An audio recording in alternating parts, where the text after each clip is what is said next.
And we are live.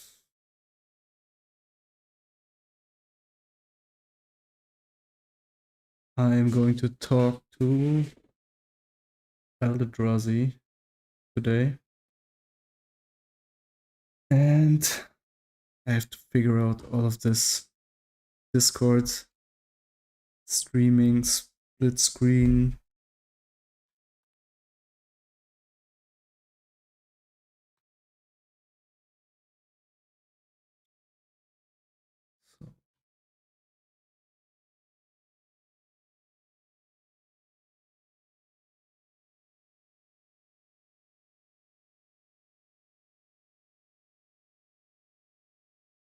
What's up, Drazi?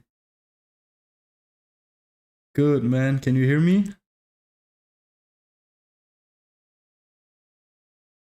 Mm-hmm. Oh, I see. I'm on the wrong scene. There we are.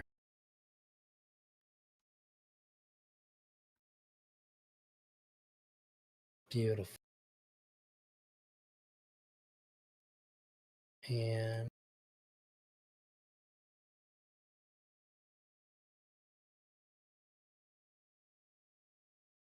make it a little bit bigger. Perfect. All right. Your setup's fucking cool. Thanks, man. Appreciate it. You're welcome. I'm not at my home. Currently traveling Southeast Asia. Oh, So yeah, I started my first setup basically not being home, and yeah, try to make it as nice as possible. well, for it being on the go and everything, I think your camera looks really good too. God damn. Man, I'm just using my iPhone actually. I don't even have a real camera. I just connected my iPhone, and actually it's working pretty well. If you have a decent computer, it's okay. On my one laptop it was working really bad, but on this one it's pretty good. Yeah, I guess like this is definitely your interview and all that. I'm just super curious because I see in the background. Where are you at right now? You said you're traveling. I'm right now in Vietnam. Vietnam. Okay. If I didn't Yeah. ask, I would have been super distracted wondering because I can see it in the background. Yeah. Yeah, man. Let's go. I have so many Sure thing. questions. All right. I'm excited to answer them. Let me just check if everything's working on my stream, but I think so. It just sounds like it's working. Yeah, man. Like the reason why am I interviewing you? I've known your name for like maybe 4 to 5 years, probably. I'm not sure if it's that long, but probably that long. Like I've heard your name like back in the days, like 3-4 years ago. I was still consuming a lot of Twitch politics. I remember I was at that time I was traveling as well. I was in Colombia at that time, and I was watching Vosh because I was interested in some topic. I don't know what it was. From that, I got over to Destiny, and yeah, from that on for like 1 or 2 years, I was consuming Twitch politics, and I feel like your name was. I remember after like last year or 1.5 years ago or 2 years ago, I heard your name in Mr. Girl's orbit. I felt like I had already heard your name before. So am I correct that you were in Destiny's like sphere at that time? I was in his server. I used to just like I used to debate around in his server a bit, and there was another server called the Intellectualist. I like to debate people, but I didn't like. Mm-hmm. I got sort of pushed away from Destinies a bit because people in there were kind of obnoxious. Mm-hmm. Sometimes they just like if you're sitting in like a debate room by yourself, waiting for somebody to pop in, they'd be like aggressive and just like I not really, but for lack of a better word, like sort of like bully you out. They'd just be like really aggressive and annoying. So like I'd just like leave. If I tried to go in another VC, they'd follow me and do the same shit. I'm like, all right, I don't really like being a Destiny server too much. Mm-hmm. What do you think? Like, do you think it's because the age was pretty low, or I don't know. Because like I I remember think I when I didn't put that was much thought into it. I just wanted to like dip. I was like, ah. yeah, yeah, I see, I see. Yeah, so I thought to myself, man, I want to enter this sphere in some way, and I feel like even if we wouldn't stream right now, I would have tried to hit you up and ask you like for some advice and for some knowledge about the whole sphere and the culture. And why not just do it on stream and make it like my first real stream? So yeah, here we are. Based. Hell yeah, Um, man. I'm good luck, I guess. I was the first person ever stream with Smeth when he wasn't just like on Mr. Girl Hotline, and he's doing pretty good. so So you're bringing good maybe you'll get luck. some good luck too. Yeah. Nice, nice.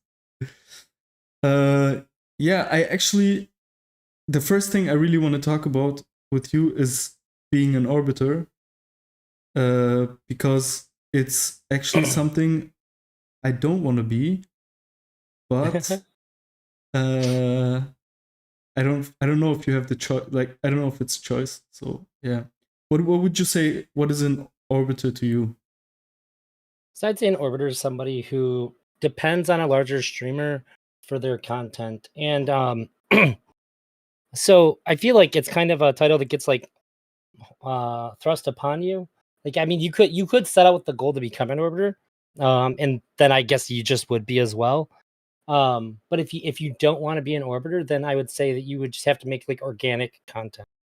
Um like you could make content about another like about another streamer or something like that. But if you suck on it too long, you're probably going to get associated with them pretty strongly. So I think it's going to be a lot about people's perceptions. If like when people hear Mr. Girl, or if people see like take the Mr. Girl has on Twitter a lot, instead of messaging him, they'll message me because like I'm the Mm-hmm. more accessible person to Mm-hmm. interact with that thing that he did. It's a lot easier to reach out to me and talk to me about it than it is to reach out and talk to Mr. Girl. Mm-hmm. Um, and so like the big JC, I just talked to him the other day. He saw something in Mr. Girls and he said immediately I thought of you. And I just wanted to I wanted to ask you about this. Oh no, actually it was Leader. Leader seen something from Mr. Girl and he like got a hold of me right away. So I think that's probably like a pretty good example of like what it functionally is to be an orbiter. Mm-hmm. I never really cared. I really like talking about Mr. Girl shit, so like I'm Mm-hmm. always happy for that. But if you don't Yeah, want to, then just if you just doing your own thing, you shouldn't get pegged as one. yeah, yeah. What do you think is in it for? Because I think to some extent it's something that is being done by like this activity of being an orbiter is being done by both parties, by both the streamer and the orbiter. So, I mean, the orbiter is also a streamer, but I'll just call it for simplicity's sake. I will just say streamer and orbiter. Um, what's in it? I mean, for the orbiter, I guess you get way more attention, both in views and in also like the way you described it like a few minutes ago. Um, but what's in it for the streamer? I feel like it's yeah, I don't really see what's in it for the streamer. It depends on the streamer, right? So for Destiny, which is probably the best example of a streamer with orbiters, he has people that will provide him with content. Destiny can just sit there and play a game and just sort of talk or like watch videos. And then eventually, because he has so many orbiters, somebody's going to pop by and want to talk. And therefore, he has done absolutely no work. And yet, content has been brought to him. This Mm-hmm. is invaluable to somebody like Destiny who streams as Mm-hmm. often as he does. Um, he just it's like no effort, like content just makes itself at that point. He has like an orbiter machine. Now for somebody like Mr. Girl, who that's not the type of relationship he has with his orbiters. I think the benefit for somebody like him is um did you see when he was fighting with Destiny about the subreddit? Mm-hmm. Yeah. One of the points that he made was that I'm a controversial person who says, or I make content and I say controversial things. So what I need in order to grow is I need smart people engaging with people about what I say, saying like, well, he didn't actually mean this is what he actually was talking about, and having these kinds of conversations. So I think that myself in particular, um, uh, like before Smith or anybody was associated with him, really, I was the one going to larger creators and arguing on Mr. Grill's behalf. Like, no, you're just fucking wrong. Like, you're saying all this shit about him, but like, that's not even what's being said here. Or like, you're misrepresenting. Or like, when I talk to people about the doll review, people had a very one-sided view of that, and I think that I was probably like the only person really arguing with anybody about this like super negative perspective that was broadly being held about the doll review. Mm-hmm. So you're like, So I would like to think that I brought some clarity to a pretty complicated video. mm-hmm. So you're also involved. I saw that with Destiny also, like Orbiters being involved in like a PR war, basically, like fighting the PR war with the streamer Sh- in case of Sure, yeah. controversy and shitstorms. Yeah, I think when it's Destiny, this takes on a bit more of a like the white blood cell analogy. Like if Mm-hmm. somebody goes after Destiny or something really bad's happening, you have kind of like the white blood cell thing. People are like, oh, here's the problem. We're just going to attack it. Mm-hmm. Whereas uh, Mr. Girl, I think that like myself and Smith, we're probably just going to talk to people about it. We don't feel like we have to attack anybody. But we do, we're gonna be personally frustrated that like a thing that we thought a lot about and care about is being misunderstood. Like if there's a video or something and we really liked it, we're gonna argue our stance on it. So I think there's varying degrees of which like the PR can be helped by orbiters, but like there's definitely like if you're an orbiter of a larger streamer, that's kind of like your time to shine, right? Yeah, yeah. You use the time where you can show your loyalty and also show that you have understood the character of the person. I feel like that would be more valuable to someone like Mr. Girl, I guess. Yeah, well, and I think that showing your loyalty is probably a lot more valuable if you're an orbiter of Destiny. Yeah, yeah. Like if, because like I think that what's valued in these like Mr. Girl and Destiny is just sort of like it's sort of like a dichotomy of what's valued, right? I think that the things that Mr. Girl might appreciate that Smith and I do would be really different. I don't think he cares so much about the loyalty aspect, but he cares about the kind of engagement that we're helping giving his points. I think he just cares more about his message being understood. And if we can help with that, then that's probably going to be something that's silently appreciated. But for Destiny, I think he really values people sort of jumping in front of the bullets for him. If you do that, Mm-hmm. I think that you're going to be seen as more valuable. Do you think the way Destiny sees it is like the general way it is, or is he more particular? Like not in a It's kind of tough. maybe he's more, but I'm asking, is he like a different category of streamer, or is it just a little bit more with him? Or would you say it's like something that is like generally that's how it is in the streamer sphere? It's kind of hard to say because you have take like the next step up from Destiny would be like Hassan, and Hassan Mm-hmm. doesn't interact with his orbiters at all. Mm-hmm. They just sort of they're sort of it's just sort of like a mutually beneficial relationship that's like exclusive from each other. Mm-hmm. Whereas Destiny has a very like mutually oops sorry interactive relationship with his orbiters. Like they're getting something like it's like they're it is kind of like a employer employee relationship in that they bring content to him, so like they bring him the pie and in exchange they get a little slice of that pie, Mm-hmm. and then Destiny gets to eat everything that they don't have. Whereas if you're somebody like Hassan, um, Hassan just sort of providing all the ingredients, and anybody who wants to be a Hassan orbiter can sort of make their own pie. That's going to be a lot smaller than the one that Hassan's made. They watch how he makes it. They make their own little pie, and they get to have that all to themselves. And it really doesn't affect what he has going on. So Um, he's basically I the least bossy. Like he's not a boss at all, actually, then, right? Somehow, because he has no.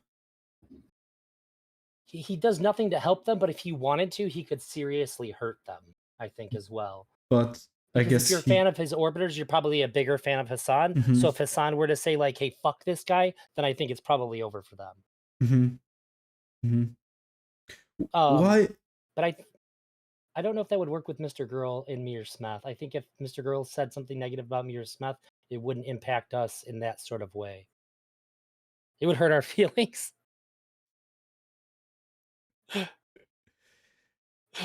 Why? I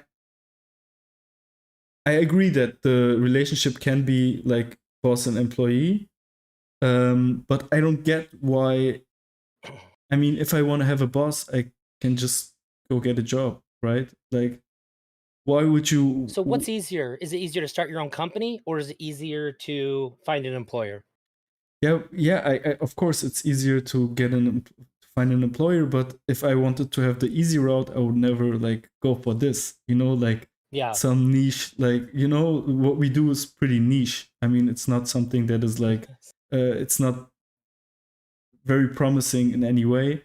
So if I wanted like something safe or something, yeah, I wouldn't do this. So I'm wondering how, like when I look, especially when I look at like Destiny's orbiters, I'm like, wow, like you escaped escaped the normal regular job and you traded it for a pseudo free job, but it's actually you just traded it for another job. Like, well, A much weirder job. yeah, and you have all the risk, like, and all the insecurities of the streamer sphere, but the way you're working is just like a 9 to 5, and like just the fact that when they that they have to stop streaming when the main streamer, when the big guy is on, like they have to stop streaming because they basically have no viewers at that time, is like it would hurt my ego. Like, and isn't like your ego also part of why you do this, like when you're really honest? Um, yeah, I would have thought less so before, but since I've had a lot more engagement, it does motivate me to stream more. But for I guess it's kind of tough. So like I know that there's a component to it, but the way that I internally think about it is that I'm motivated to stream more because the stuff that I'm doing, it's like I get motivated a lot because I have only a couple people in real life that I can talk to about any of this shit, and I'm really invested in it. So it's just really nice to be able to talk to other people about the things that I'm interested in. And so when I'm streaming, it's like having the homies over. Like if there's like a new episode of a show that I'm watching and like a bunch of my buddies like it too, we all watch it together. That's like a really cool feeling. Afterwards, we're all gonna talk about it. We're all gonna hype each other up about what we just watched. Sort of that kind of feeling. I get a really similar feeling as to when I stream. It is different, but that's sort of like that's the closest, like, emotion that I can relate it to. Hmm. But if you're somebody that, like, this is my 9 to 5 job, and as soon as, the bigger streamer goes live, you watch everybody just empty out, um, you I think it's gonna be really hard to not, in that moment, go like, "Yep," because that's what this is. Um, Hmm. it's not really about me, it's about this other person, and it becomes super clear at that point. So I think that, yeah, you are probably, you're hurting yourself. I think it's important to not tie your self-worth too much to the numbers. If you're streaming because you're streaming things that you really like to do and you're not streaming for money, then I think you're going to be able to have fun no matter what. But when you start to make this, which is essentially a creative thing, right? Yeah. Uh, e- Even if it's not like a super original thing that you're doing, it's still a creative outlet. And if you're tying that to your finances, when you're not making a lot of money, you're going to start to feel bad about yourself creatively, which I think is sort of a trap. But if you're making the thing because if you're doing this because it's what you want to do, and then you get money as a result of that, um, as long as you don't switch those priorities, I think that it's really hard to let it like get you down. I think Stardust is the best example I can think of because before she was like a full-time streamer and like streaming all the time, I thought she had a much different style to her. She was like a lot more aggressive, she was a lot more fun, she was a lot more silly. And then when it became like her full-time job, there was just like a shift in her attitude and her personality, and it made it less fun. to watch her streams. And it's bummed me out. And I didn't even say that to like shit on her. I say that in like a sympathetic way because I like Stardust. I really really like like stream grinding Stardust. Hmm. Yeah, I don't like her. Like I to be Yeah. honest, like I really dislike probably 80% of the people I've watched until now. Like it's really, really like and really like strongly dislike. And in my normal life, I have really generally I like most people. Like I have no problem with most people. I have had many jobs where I had to work with a lot of people. Like I was a bartender my whole like when I was studying and I was always bartending, but and I don't dislike people that much, but I feel like the streaming sphere is really like streaming really brings out really bad things in people. It's crazy. Yeah, it does. I see the worst version of myself when I'm in another streamer's chat. Hmm.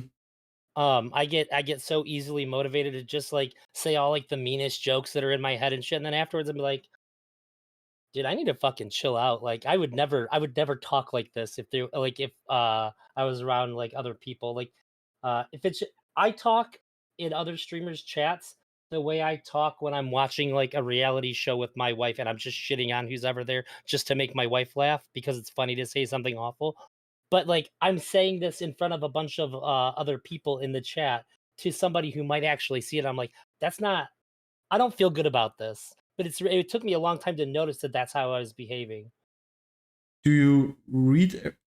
I'm like in a dilemma. I wonder if it's maybe better if I can mitigate the negative consequences by just not reading anything. Like I feel like, for example, many people get crazy because of their Reddit, like because of their subreddit. Oh, I saw like so many streamers just going crazy because something like some hype went on in their subreddit and they just lose their mind. And I don't want to be so arrogant to say that it could never happen to me. So I feel like maybe the uh, best thing is just not reading it. Like, one that's a temptation that you sort of have to face and like figure out if you can even avoid it. I'm in a nice position. I don't have a subreddit. I won't make a subreddit for myself. If I get cool enough to where people decide that like they need somewhere else to talk about my streaming, that's cool. But yeah, I obviously, thought yeah. yeah, it's hard to say how it'll affect you because I thought that I would be pretty sensitive to people being really mean about me in like YouTube comments and stuff, but like I was super surprised at like how much I just didn't give a shit. I think I've just seen people I know how audiences behave and I've seen enough stuff to just like not value broadly the Twitch poll audience's opinions about Hmm. things. Um like if I'm uh but I'm still curious as to what people say. So like if I stream with somebody who's a lot bigger than me, I'll just sort of like scroll through their video to look at chat to see if anybody commented on like if I thought I had like a good idea to see if anybody in their chat like engaged with it or anything like that, just to see if anything's sticking because I'm curious. But I don't care if people say negative things at all, which Hmm. like I said, it might be the case that you're worried about that and then you run into that and you're like, "Oh, why do I care?" Like, who gives a shit? This person doesn't even have a face, it's just a name on the computer. Hmm. Hmm. Yeah, that's how I see it. Like logically, what you're saying makes absolutely sense, and I feel like I would act that way as well. But when I see like these, basically, sometimes people like Destiny, he's like 10 years in the business and he should be like, he's so successful, he's 10 years in the business, he should be like the most, like he should not care at all. But even a guy like him like is freaking out about it. And yeah, I don't know, it's just something I have respect for. I feel like it could even maybe subconsciously affect the way you act and the way you behave. And yeah, it's, I don't know. Yeah, So some you streamers don't, have mental breakdowns over it. yeah, yeah. I So think maybe. I think the more that your livelihood is tied into it, it might be the case that like if you're making really good money and you have all these negative comments coming through, it doesn't just end up feeling like oh these people are saying bad things about me, but, like these people can maybe cause harm to my job at this point. Mhm. So Yeah. you might get really stressed about that, and like, well, then how can I interact with it? And knowing that if you say anything, you're going to risk emboldening those people as well. It just might make you feel really trapped and not really know what to do. It's probably a really tough situation to be in if you're not super skilled at like navigating the conversation to go elsewhere. Hmm. One more thing that I realized about like orbiters, it's when you have these. I'm listening to rap music like basically my whole life. I've never listened to anything else, and so I grew up with it basically. Like, and back in the days, like when a new nowadays it's a little bit different because there's so many rappers and everything's a little bit more short-lived. You don't know that much about the artists anymore, and but back in the days you always had like you have rapper A, he becomes really super successful. For example, I don't know, you're probably familiar with 50 Cent and The Game, right?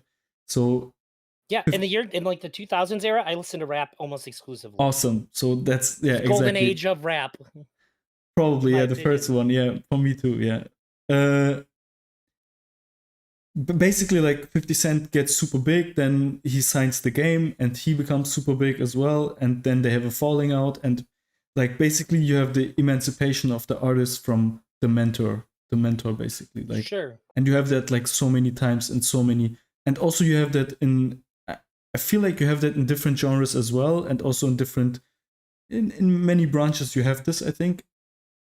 And now when you look at streaming, when you look at Bosch or Hassan or stuff like, or with Destiny, for example, you have similar dynamics. But I feel like it's really, really hard with streaming because, like, I don't know why, but I feel like it's way harder to do that step. I feel like there needs to be some other external forces that allow you to do that step. For example, if with Hassan or Vosh, it was like, okay, the left was like, Destiny was not leftist enough in many points, and so there was a void, and so there was like the possibility. But other than that, it's like basically impossible to get out of the orbital trap once you're in it, right? Sure. Yeah, that makes a lot of sense. Like when it's rap, all you have to do is put out good music. If you're already Mhm. known, you can put out good music, and people already know who you are. So it's super easy to divorce yourself from the person who gave you the fame. Yeah. Um, but people aren't. People are a lot more tribal when it comes to this space. People sort of tie their identity into being a fan of a certain streamer. It wouldn't make any sense to say like, "Oh, like, do you listen to 50 Cent?" Like, "Sorry, dude, I'm a Nelly fan." That would have never happened back then, you know what I mean? You'd be like, "Wait, what the fuck does that have to do?" Like, you like Nelly, so you can't like 50 Cent? Well, like, what the fuck is this shit? When I was I was not that old at that time, and I was a little bit like that. Like Oh. we had some tribalism going on back then, and definitely. But I see what you mean. Like I was listening. I remember there. I was also listening to German rap because I grew up in Germany, and Oh, okay. we were listening to some rappers secretly, like because we didn't want to admit that we were listening to the record because it was like you can't listen to that, like because you have this Because it tribalism wasn't going. Yeah, cool? yeah, because you have this tribalism Uh, going on. You have like okay, these two. I was like 9 or 10 or something like that, and me and our friends we were, and later on we talked about Found it, out you and were all listening to yeah, it? we were all listening to it, but like secretly, So yeah, So, yeah, uh, but even if you found out that somebody was listening to that rapper, you would have made fun of them knowing damn well that you were gonna go home and listen to them. probably yeah, That's really, really funny. yeah, yeah. So why do you think like why do you think that the maybe it's something that we could compare like the politics Destiny not being leftist enough is maybe the equivalent of the game putting out a better album than 50 Cent. Maybe this could be something like that. So there's just not just like a bigger hunger for what one is offering, but generally I feel like it's no one is like emancipating from their orbiter. Either they stick with them, they stick with the streamer, or they just stop. Like I don't know, for example, Irrelevant at the time he was like pretty big, I think. Like but now I don't know what he's doing. Like Are you suggesting that irrelevant is irrelevant? I'm not sure. I don't really follow him, but I feel like he is, right? Like when you compare it Um, to a few years ago. I don't know. I'm not sure. I feel like he's still like a good. I like. Let me put it this way. I would still think of him as somebody that if I interact with him, I'm like I'm pretty appreciative of his time and all that.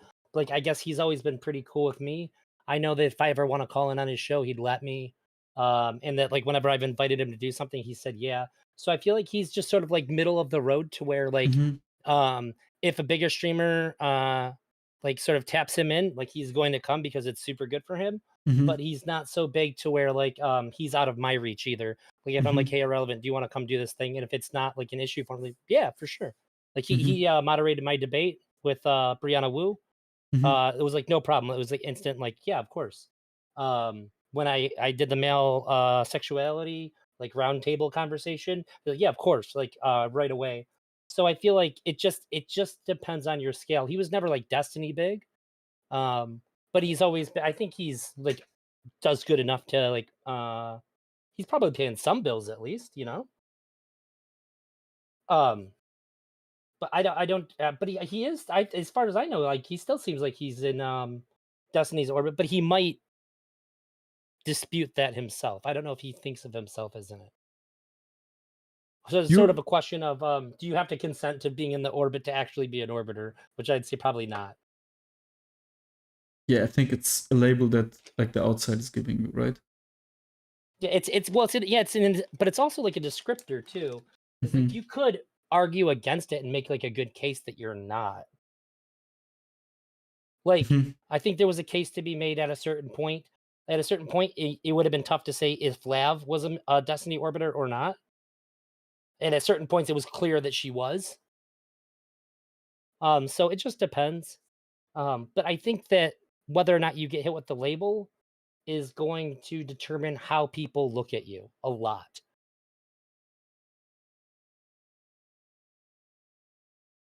Do you plan on like I wanted to ask you why do you do content, but you already basically answered it. You said okay, I just want to have a good time. Like this is basically I'm just streaming my social life basically to some extent, like a part of my social life.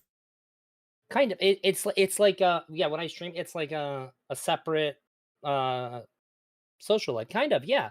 But also like the goals and stuff that I have are never monetary. Like the things that I really like is having more access to being able to like talk to people that I think are really Hmm. interesting. Like the fact that I could invite Irrelevant to come have a conversation with me, or like I know that the majority of like the people in this space I can have a conversation with um because I asked. That's pretty cool. And then or the fact that sometimes like people like you will ask me to have a conversation. And that's something that's pretty fun for me too.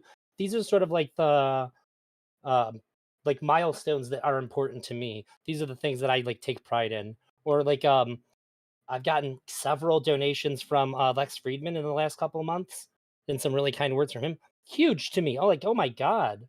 Like, there's nothing else I could do in my life that would get his attention. Like, I would have to completely change my life, become a completely different person to ever be put in front of his face ever, you know? Hmm. So these are the kinds of things that like really like make it something worth doing for me. Yeah, I think that's a big one. Like the being able to talk to interesting people is a really big advantage of the space. But Yeah, or like I've been mulling about Mr. Girl's stupid physics take because I'm a mhm. big physics nerd, Can you and can you go it into that, please? I didn't understand. I didn't read it. So I just saw today on Twitter like a few posts of you and then Mr. Girl as well. But what's the take there? he thinks that the universe, our universe, is like I'm pretty charitable, and I like to say approaching the event horizon of a black hole that's bigger than our universe, and or is in the event horizon, or just like our universe is a black hole bigger than the universe. However you want to put it there. That's what he thinks is happening, and then it explains a lot of like cosmological phenomena, and it's horse shit. Mhm. I hate it. I hate it so much. I hate that he says it with such confidence. I hate that he acknowledges that like he's a physics novice, but still says it so confidently. But if I wasn't in the position that I'm in, nobody would give a shit about how mad I am. I wouldn't be able to like. Him and I are gonna talk about this. It's like Mhm. unavoidable. He said he'll come on my stream to do it. I told him if you can't find a physicist to talk to, I'd be happy to come on your podcast and angrily leave Mhm. in their place. But so like I actually get to channel how upset I am at him to him. And that's really great for me because and probably really great for my wife because she doesn't have any idea what the fuck I'm talking about, but she's gonna hear it. Mhm. Mhm. Yeah. And then I ended up writing I spent like 3 hours writing a paper on my Substack about his uh conjecture. I refer to it as conjecture because that's all it is. Um and I published it, and I know he read it because he liked my Substack about it. Um, and so, like, at least I know that if I get really upset when somebody says something really stupid, I have somewhere to put it where it's going to do something, rather Mhm. than if I'm just a viewer, it does nothing at all. Yeah, it's Even if like, that something's tiny. yeah, yeah, I get what you mean. But hmm, you I realized like two things about you. Like one thing is you really get along with everyone. Like that's generally something I really, really dislike. If someone gets along with anyone, then I really dislike that generally. But with you, somehow I don't know why. Actually, I can't really explain why, but I don't feel bad. Like I don't feel negatively about it. But I I don't would get guess it's it. because you don't think I'm full of shit. Most people that get along with everybody, they get along with everybody because they're full of shit. Yeah, They're I thought trying to please everybody, but, like, I'm pretty interested in people. I thought about that, but then I also found examples where in my personal life where I knew that they were not full of shit, that they're just like Oh, needy for harmony, that they just love the harmony and just like yeah, get something out of everybody. And but still it annoys me. But I don't. Maybe one day I'll figure out. When if I figure it out, I'll tell you. But sounds I good. don't see how you like how at the same time, like just as an example, like Mr. Girl has like one take, for example, about somebody, and this take is like painting this person in such a horrible picture, basically. Like I think, for example, about the Destiny Mr. Girl falling out, right? Like you did Yeah. something that's really like a big topic on your channel. When I look through your stuff, like you have at least like 7 or 8 live streams just about the falling out, and yeah, then you had the interview with Destiny and like panels and yeah, many like there was something that really interests you. So in that case, like you have really hard allegations against Destiny, and at the same time you have like yeah. So I can't see how you can be like good with both sides. That's like something that's really Oh, I foreign see. to me. Yeah. So I, I've always tried to approach, people with an understanding that good people can do bad things. And it seems like the world that we live in, people think if you've done a bad thing, you're automatically a bad person. And so, therefore, everything that you do is an extension of this internal badness that you have. But I think that what Destiny did is like the falling out between them. I think that mistakes were made on both sides. And so, when if Destiny does something that I think is good, I'm not going to go like, well, this is actually bad because he's a bad guy. I don't think like I don't think of most people in good or bad terms. It takes a lot for me to brand somebody as a bad person. A lot of people just think people are misguided. So I guess I just try to empathize with the person on the thing that I'm looking at, and not look at their entire life story when I'm trying to evaluate a person in the moment. That's how we end up getting too set in our thoughts and making bad decisions about people.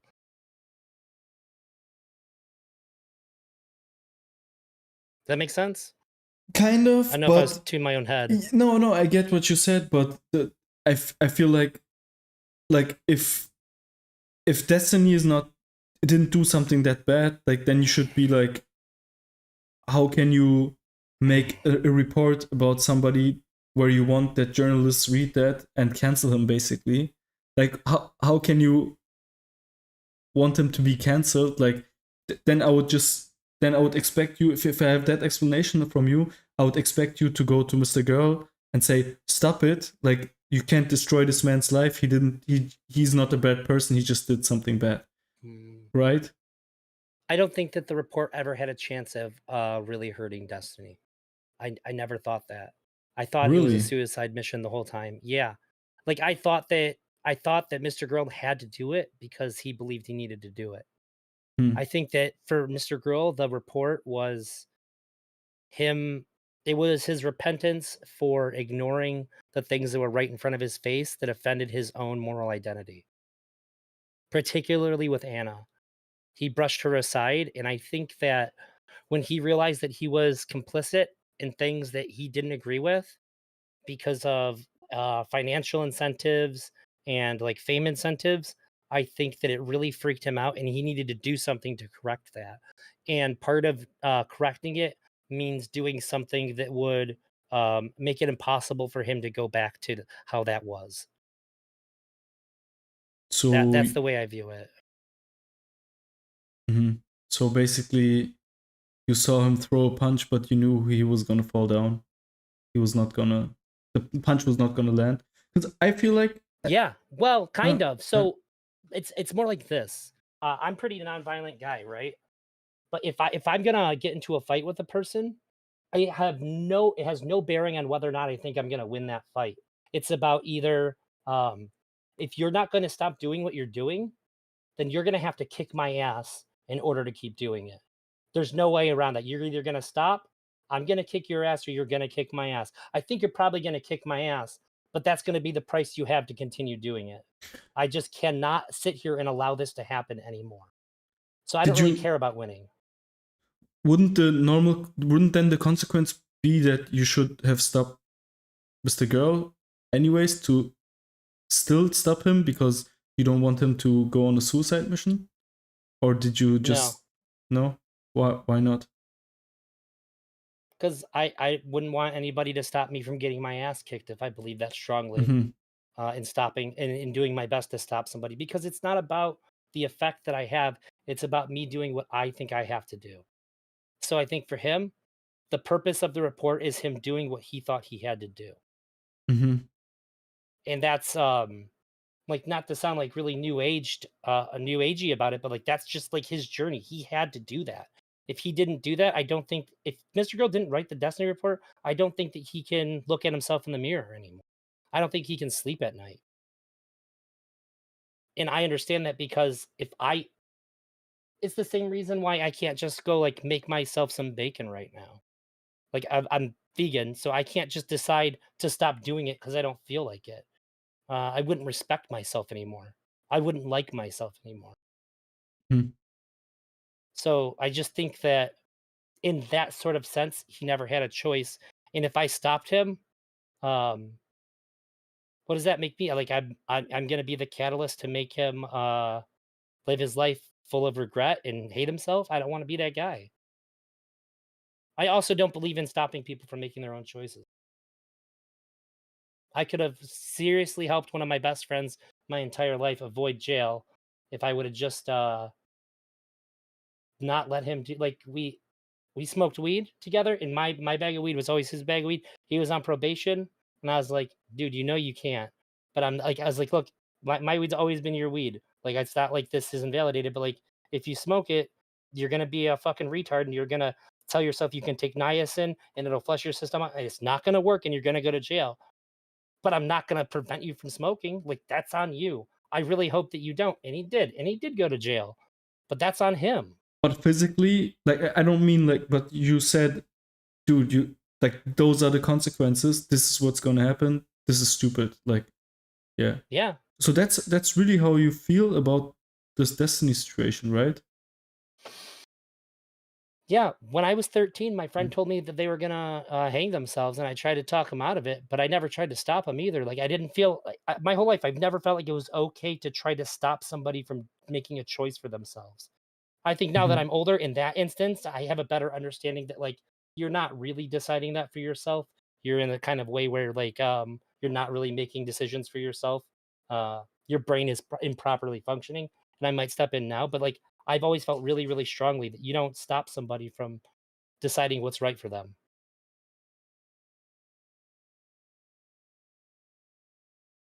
I see. It's really, But I'm mad at him really, for writing the report, but I respect it. really, Yes. yeah. I'm It's I'm furious with him about it. He canceled my favorite TV show, man. yeah. You seem really up. You seem like it's really. It was really upsetting you, and you.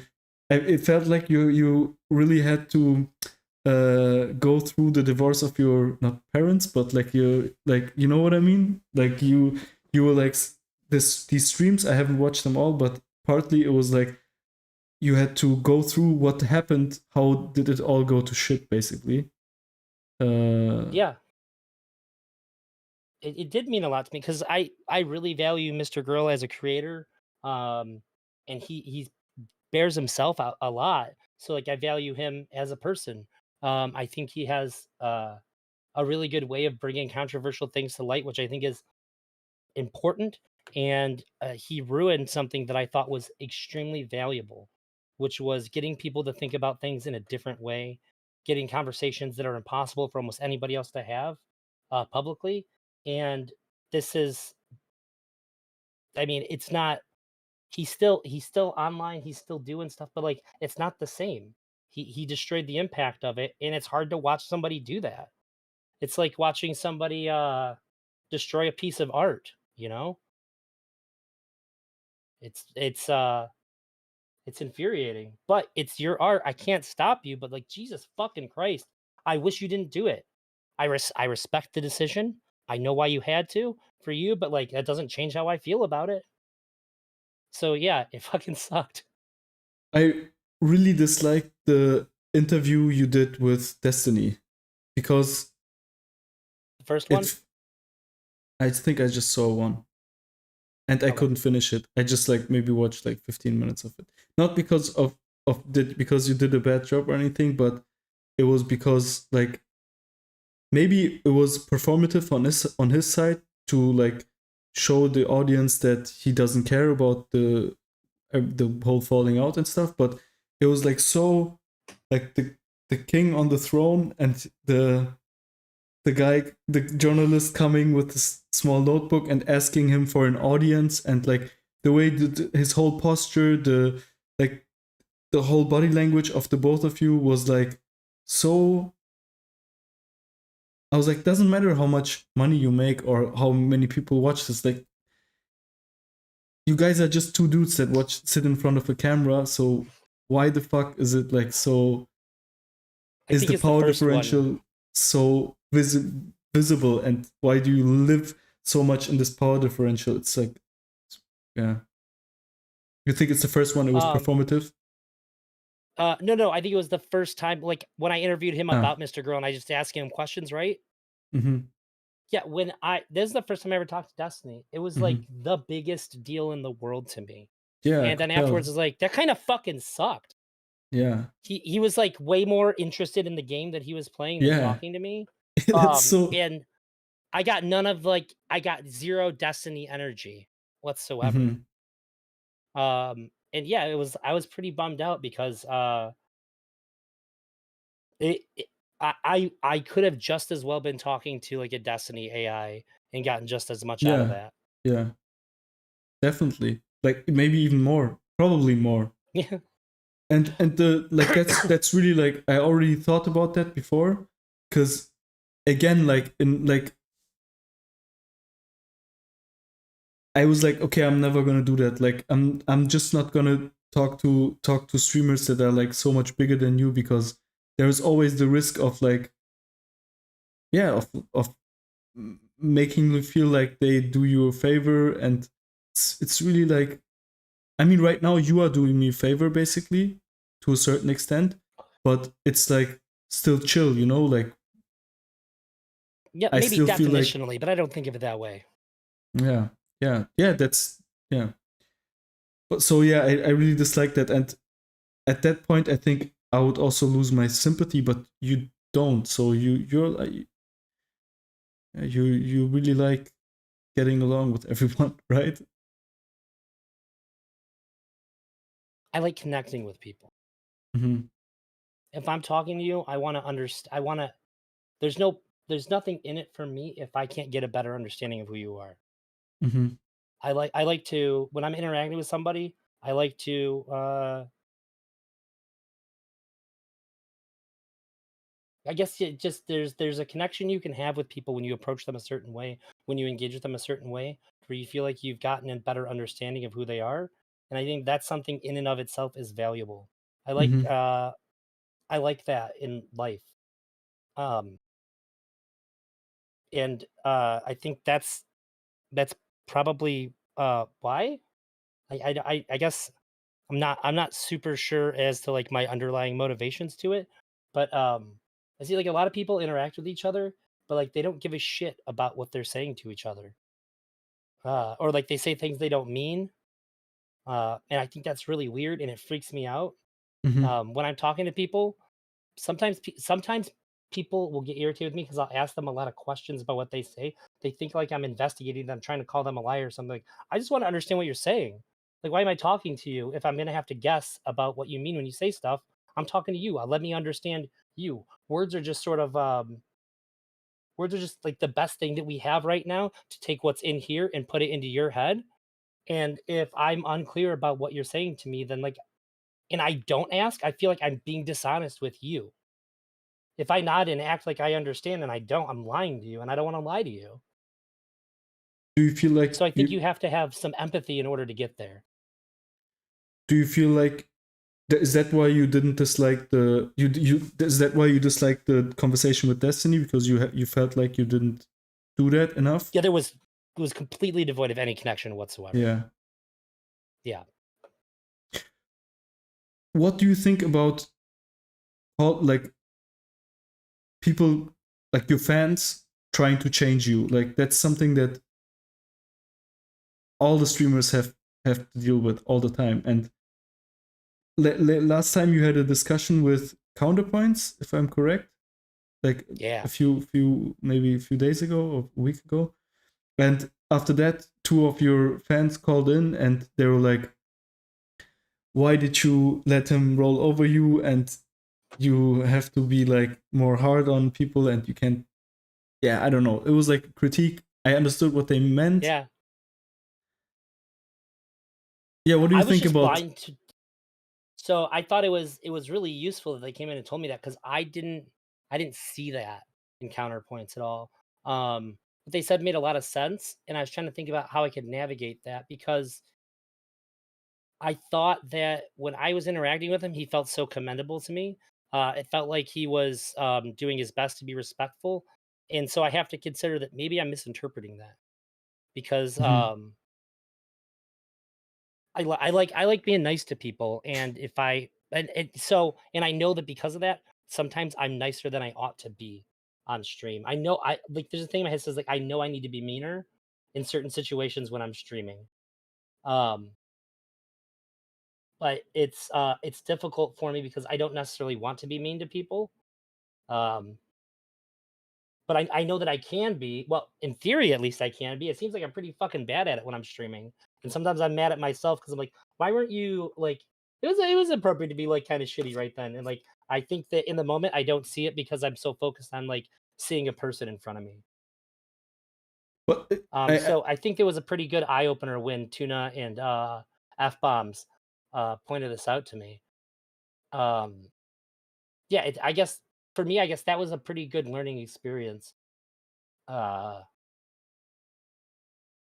I think the thing that they saw is a thing that I miss in people a lot is that Counterpoints was saying certain things, but like obviously what he meant was something else, and I'm taking him at face value because I haven't had a lot of interactions with him to know that when he says things like this, he's actually just sort of He's just sort of doing that to sort of like redirect and push a different idea.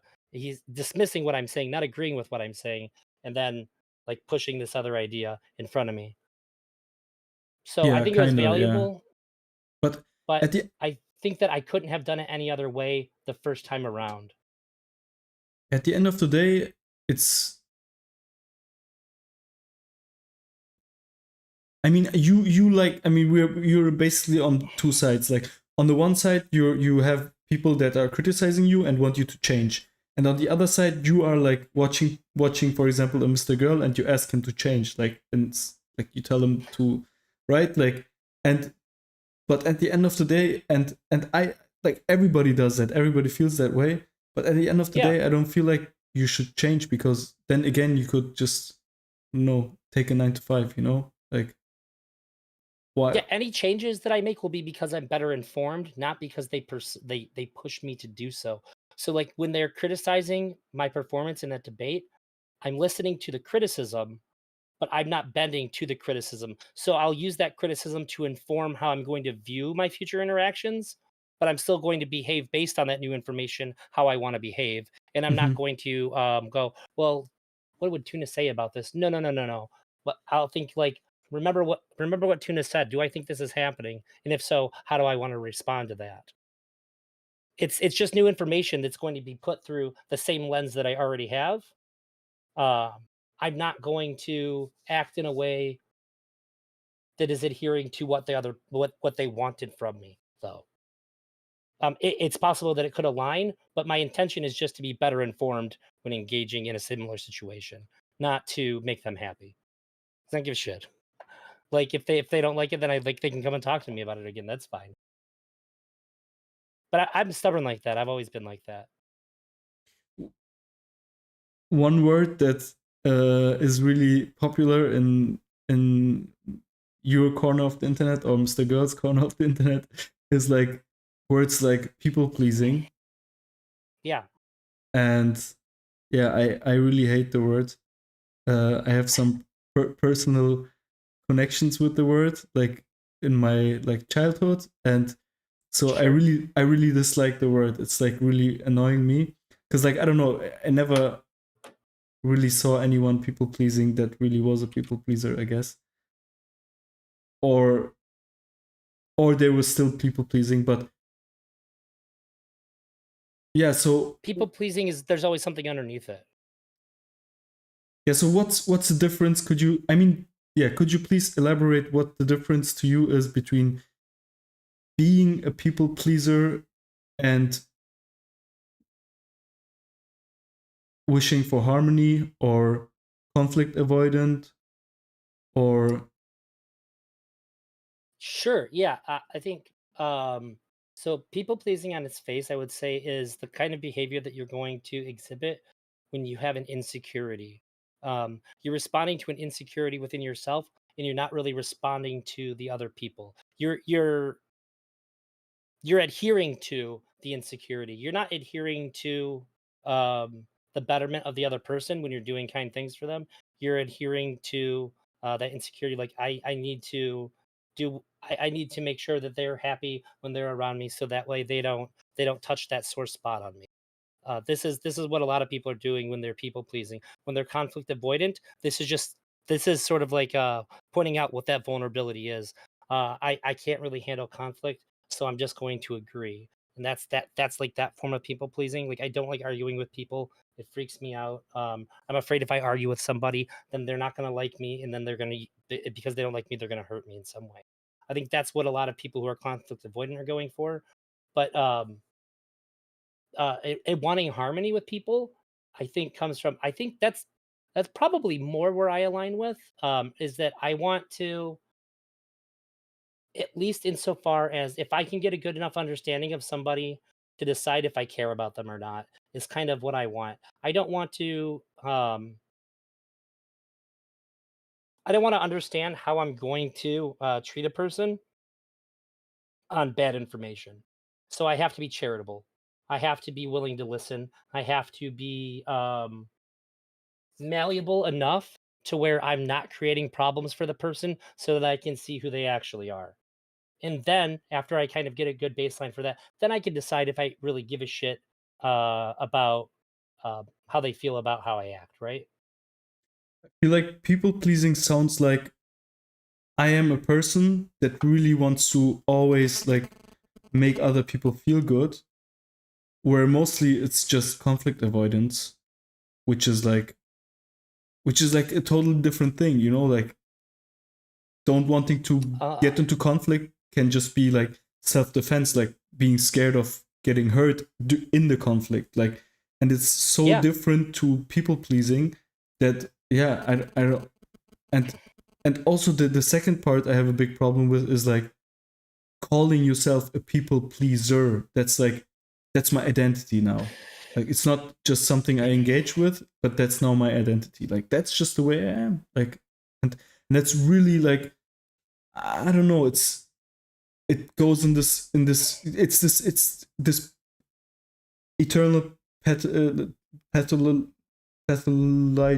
or how do you say it? Like pathology. yeah, making a pathology about out of everything that we do in this space. You know, like he's an abuser, he's a people pleaser, he's a I don't know what. You know, it's like he has ADHD and I don't know. Oh, sorry, but I know this is a sensitive topic. Was not against you, but you know what I mean, right? Like Yeah, it's yeah, like yeah.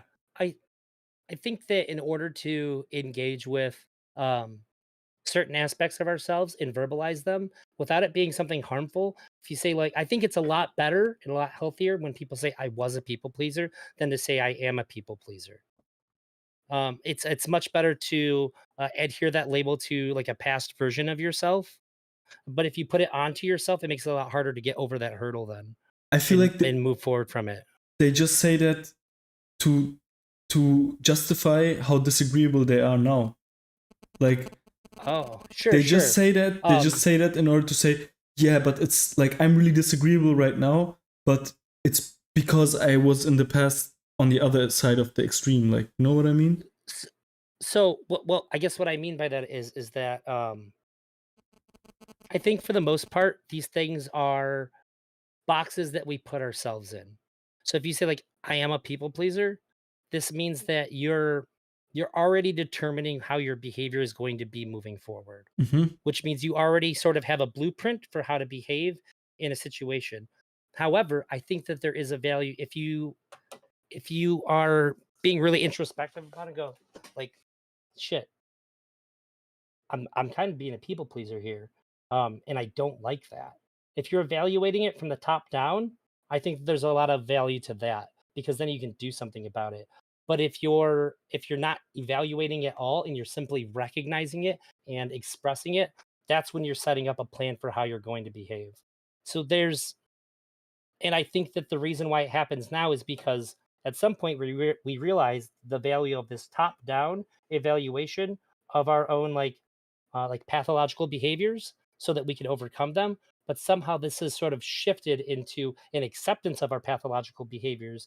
And then by labeling ourselves as that, with like this huge wave of like, you have to accept me how I am kind of mentality that society's taken on, um, it allows people to just get comfortable with that and then demand that other people work around their like this pathology rather than seeing it as a thing to overcome.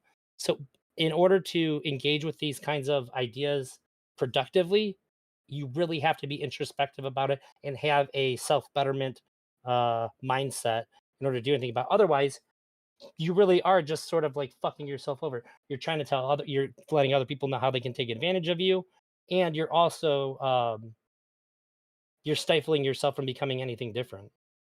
I Like, if feel you wanna like be the same way for the rest of your life, go for it, yeah. but you're probably not really happy being a people pleaser. And when you call somebody an abuser, you're trying to put them in a box, which gives everyone else a blueprint as to how to treat them. Yeah, I think it's both, to be honest. Also, same with the saying I'm a people pleaser. You're not putting yourself in Yeah. a box, you're asking other people to put you in that box. Like, Mhm. you're asking of other people to view you through that lens. And that's like really, I don't know, it's, yeah, it's one of my issues with that. Yeah, I wanted to talk to you about two more things. You can choose if you wanna do one first or the other one first, or if you wanna do just one or both. We'll do One both, is but I'll pick which one first. okay. I want to start doing debates. I have my first one on Sunday. It's something I really enjoy. And I wanted to ask you about the platforms and the experience you've made there, and just some insight into the whole debate sphere. And the second topic will be veganism. Oh, cool. Start with the debate one because I really love debate. Mm-hmm. And in case you get really frustrated with me on the veganism thing, it doesn't bleed into the conversation about debates. Perfect. Okay, so first of all, like there's right now, I know like back in the days I saw modern day debates and they were like not that big, but right now like it seems like modern day debate really is pretty big, right? Like it's the Did it biggest. seem like it happened overnight? Yeah, right. Like I was Weird. really shocked. Yeah. And generally I like the vibe. It really seems like a non-partisan platform. Yeah. Though I feel like the topics are pretty like it's always the same topics lately. It's always like Christianity against Islam, Christian against atheists, Islam against atheism. Like it's really pretty sure interesting. And I went into the Discord channel, and also they really explicitly like they have a few number of topics, and if you go against these topics, if you want to do something else, they say there is not really an audience for that. Didn't happen to me, but I saw it that it happened to other people that they asked for. Yeah. So what do you think about it? Do you think it's the best platform? Do you think that there is better platforms? If yes, which ones? And are you still planning to have regular debates? I want nothing more than to have more debates. Mhm. I if I could, that would be the vast majority of my content, but it's just hard to find people that want to do that. I think modern day debate, like you probably have no better place of like getting known as a debater that I can figure right now, unless you have like the means. Like if you could like show up on Destiny stream and like crush him in a debate, that would probably be better. But save for that, modern day debate seems like a pretty good thing. The I think what you're saying is true about the topics. Like just looking at their YouTube, it's all their highest viewed stuff. It seems like religion is like the most. It brings in the biggest crowds just from glossing over their stuff. Like you go to politics debates, and it's filtered under popularity. We're looking in like the 10 to 50K Mm-hmm. views. You go to religion, It's 525,000, crazy, right? 566,000, Yeah. 84,000. Yeah. So It's insane. that's just Yeah. kind of what it is. Yeah. So, um, yeah, I think modern day debate, like that would be really cool. I'd be super happy to be in any way involved in a modern day debate. That's Mm-hmm. that's super good for you. Shoot me a link when you stream that, and Mm-hmm. I'll watch over your debate and pick it apart like I did when I don't know, one of my viewers sent me what they debated Tom, and I watched that whole thing and commented through on that. Tomfoolery? Yeah. I Yeah, know. Yeah. Oh wait, yeah. can I just Emery argued them. can I just ask you to stop 1 second? I know it's really late, but I just want to check the audio for 1 second.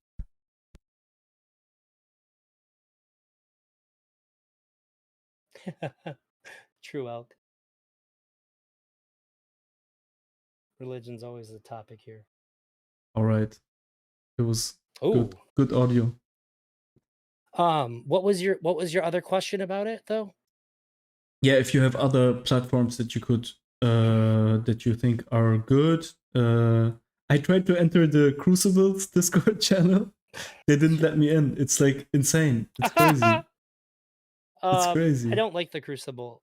I Yeah. debated Big Papa Fascist a long time ago. My audio is dog shit for the whole Hmm. debate. It's still on my YouTube channel, but On yours? like, yeah, Yeah. it's way back there. My audio is terrible. I had no idea what I was doing at all. I still barely know what I'm doing with my setup and all that, but it's significantly improved from what it was. But the Crucible is tough. I think honestly the best way to get a debate is if you're really of that mind is probably to just pick a fight with somebody who says something on Twitter, and then after a few back and forths, DM them and ask them if they want to debate you. Hmm. Um, and then, because there's sort of there's like this pressure in this space that if somebody says no, you get to say they ran from you, and they know Hmm. this, even if that's Hmm. not your intention. So it's at least in their head, you know? Hmm. Hmm. Hmm. Yeah, I have this one guy, Michael Brigandi. I'm not sure if I'm saying his name correctly, but I think that is him. Yeah, Mike Brigandi. Do you know him? He's like a pretty famous TikToker, not really big in the YouTube sphere, but he had a few debates as well. And he didn't want to debate me, but yeah, I I don't don't, know. wait, what? I'm almost certain I don't know who he is. Yeah, yeah, yeah, yeah. Um, it's But funny when I first started streaming, I had way more high profile debates than now. mhm, Like Darth Dawkins, some dude who has like 1 million followers on TikTok. I mhm, debated like way earlier. Um, a Big Papa Fascist, like all these people. I can't remember the dude's name, but he debated Destiny on abortion. mhm. Um, and like now, like that was many years ago, and like now, like I have no idea how I managed to get so lucky to like be in the right place at the right time for those. Are you in the Discord channel? I mean, there's the challenge board and stuff like that. Do you ever, or are Modern day you just debate. yeah? Honestly, it never even occurred to I'm stupid sometimes. It never even occurred to me to join their Discord. I'm gonna now though. Yeah, it's like I don't know what type of people are there. I watched one stage debate today on trans people. It was not that high quality of a debate, but it was okay. I mean, for like amateur, like it's totally fine. Like, yeah. Um, yeah. What I realized about the crucibles, they get pretty big, but they do like this. It's really like more of a entertainment show. I feel like it's not really. They don't really care about the content.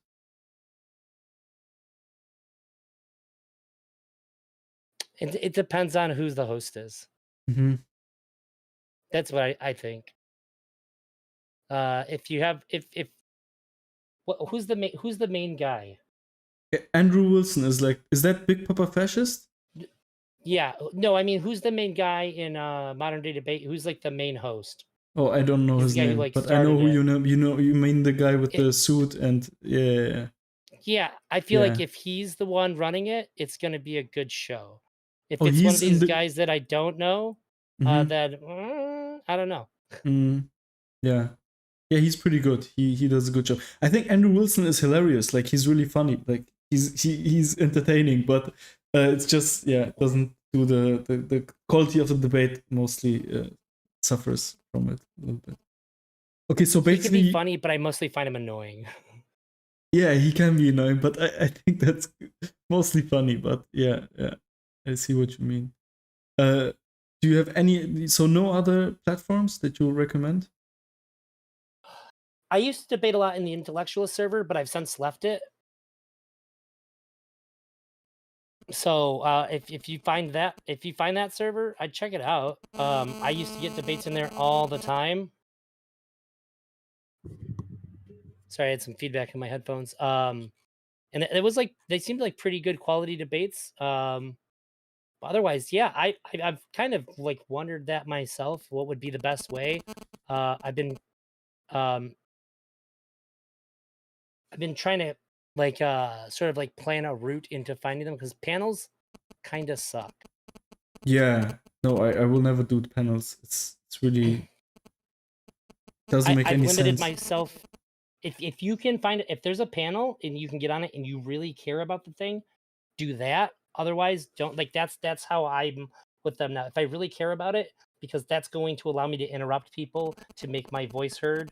And because if I don't care, I'll just let people keep talking and I'll just sort of like wait until there's a lull or something really catches my attention. But if I'm passionate about the subject, then I can actually like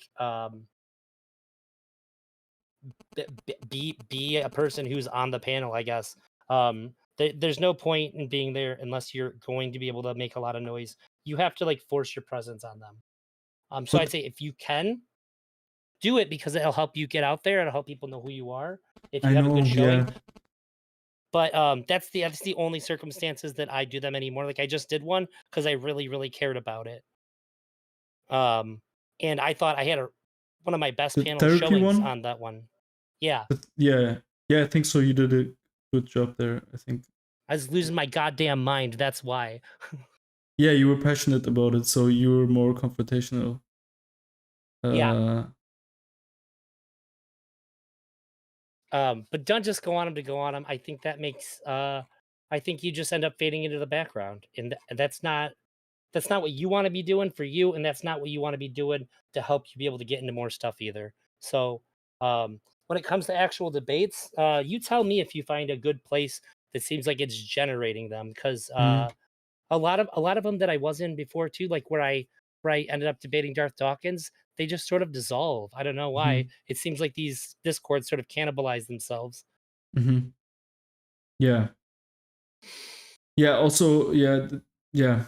I mean, the problem with the panels is that the whole structure of the conversation, there is no structure to the conversation. It's just people talking. Like there is one person saying something interesting, and it's like a goes for 30 seconds, and then somebody else says something completely unrelated. And like, yeah, I don't want to do it. Like I know it gets you a lot of attention because you're like profiting from all the panelists, but no, I don't want to do it.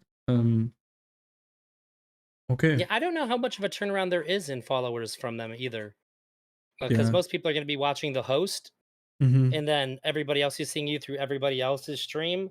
I don't know how much that's going to lead people to like come over to you, but Mm-hmm.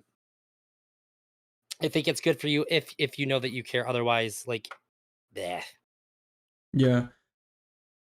And I don't care. Like as I've said, like I have a 9 to 5. I have a job. I don't want to do this like a 9 to 5. Like I just want to do what I enjoy, and if it doesn't bring me anything, that's totally fine as well. But Keep this in mind. Growth is always going to be a thing that lets you do what you want to do more and better, though. Don't think of growth in terms of like your finances at all. But the more people know who you are, the more you grow, the easier it's going to be able to talk to who you want to talk to. That's the mindset I have, and I've been able to talk to like every person that I've wanted to talk to. mhm. So growing is good. You do want to bring people to your channel, because if you ask to talk to somebody and they look at your channel, the more subscribers you have, the more likely they're going to think it's lucrative for them to talk to you, right? That's true, but um I feel like kind of, for example, when we take Mr. Girl as an example, I think that him losing all of the Destiny followers and everything and having to start from scratch is what freed him from this, from basically from being an employee. Like it Yeah. was a freeing thing. I think it was good for his overall growth. Like there is this study that searched why after World War II Germany was able to, within like 15 years after everything had been destroyed, like Germany was completely bombed out, like nothing was working anymore, everything was destroyed, and they were like wondering why was it able to regain its strength so fast, like within like 15 years. And the reason was especially because everything had been bombed away, because like you had money coming in from the US, from Russia as well, and they were able to build everything from the ground up, but in a way better way, after like post industrialized way. So they would have never built the railways as they would have built it if it wouldn't have all been destroyed, because it would have been way too expensive. But if everything's destroyed, you can just build up from the ground and everything can grow like way better. And so I don't want to build like this. I don't want to do the mistake that Mr. Girl did. Like I don't want to go into a space of somebody else and get their following Yeah. and poison my own, like, you know what I mean? Like you basically, if you drink, like you can grow when you eat food and drink from their fountain, but it can poison you. Like, and Yeah. I think that I used to be kind of surprised. Like I think I had very little. That's certainly some, but very little that I pull from Mr. Girl's audience over into mine. I think that mine has been pretty organic for the most part. mhm, Um, which is weird. And I think that Smeth had an initial bump to begin with because I think that Mr. Girl fans really liked Smeth. So I think that helps him get his footing like really quickly. Also, he is a super interesting guy. I'm not saying like the only reason he's doing good is because of that, but I think that was certainly a good push to help motivate him. Um, I think that yeah, if you're gonna get your initial community by siphoning off of somebody else's, you're going to have to adhere to that community to keep the growth going. And that's not what you're looking to do, is what you're saying, yeah? yeah, no, it's not at all. Like I yeah, I would, for example, you just said if it would be really good to debate Destiny, like I don't want to, I don't want to like talk big, but like I would debate Destiny, but on a neutral platform like modern day debates. I would love to, like, but like this whole thing, like even Mr. Girl, like it's not a good platform like to talk to him. I think he's like also engaging in the same ego games and stuff like that a little bit, like with his viewers and with like He knows this, which is why yeah. when I debate him about his black hole shit, he's gonna come to my stream. Yeah, that's good. That's nice of him. Yeah. That's what that was what he said. I'll talk to you about it on your stream, and I think that's his way of protecting me from his platform when it's a confrontational kind of stream. hmm yeah, that's So what. that's what you said there is really smart. I think you have a really strong mindset about this. You know, you're only going to do this how the way that you want to do this. You're not sort of jumping in with like an experimental mindset. You know what you want already. Yeah, I don't want 9 to 5. Like I want to Yeah. lose the 9 to 5. This is my whole goal, is to lose the 9 to 5 with, and that incorporates doing something you like and not having a boss. Like not. Because otherwise, what's the point? Like you said. Yeah, what's the fucking point? Like you're risking so much. Like you're risking your reputation, you're risking like shitstorms, you're risking everything. Like you're risking making a fool out of yourself because no one watches you. Like, so yeah. I think that's that, in that part, modern day debate does a really good job. I feel like they really take someone who's really big, someone who's like small, and they put him on the same level. It's really like, I don't know. I saw it a few times with Destiny. He's debating some. It's of course also cool of Destiny to do it. It's like Yeah. cool of him that he That's does something it. he's always been really good with, I think. Mm-hmm. Yeah, and you know, I came and sort of debated with him a bit about Mr. Girl right before the interrogation stream, Mm-hmm. and this had a much different vibe than when I was talking to Irrelevant and he came to where I was. It was way more I felt like I had way more control over when I could talk and all of that. Yeah, I'm sure. I'm sure it was like this. I'm sure like most of it is not even consciously. Yeah. I think there's something to be said for being talking to Destiny, like you've come to him, and then Mm-hmm. you're talking to in front of DGG, knowing that like if he wanted to, like he decides when it's over. Yeah. Whereas if when I was on a relevant stream, he comes to me. If Yeah. he leaves, he's the one who left. Mm-hmm. He can't kick me. Yeah, that's a big one. I think that's a really big one. Yeah, so there's no way that if I pin him down and he doesn't want to deal with me anymore, he has to run. He can't get rid of me. Yeah, yeah, that's a really big So one. I don't feel like I have to be careful in order to get my point across at all. And also, you don't have to think about if he's also getting something out of it, you don't have to be Yeah, like entertaining for his audience and not be boring because maybe somebody else finds what you say boring, you know. And on your own stream, you can just be boring, like, because you know what I mean. Like that's It's yeah, up to me. Yeah. yeah, yeah. There's no external pressure from another Mm-hmm. person who's like I don't have this looming incentive to be interesting at every Yeah. moment. Mm-hmm. I want to get into the Yeah, veganism. veganism. Yeah, let's do it. uh, yeah, you don't really So talk tell me why that you're a much about vegan. it. I'm not a vegan. I know. Yeah. Uh, Yeah, I don't want to be the like I'll bring it up insofar as that um like I might mention that I mentioned that I am, I'd say every so often because it'll like tie into something else.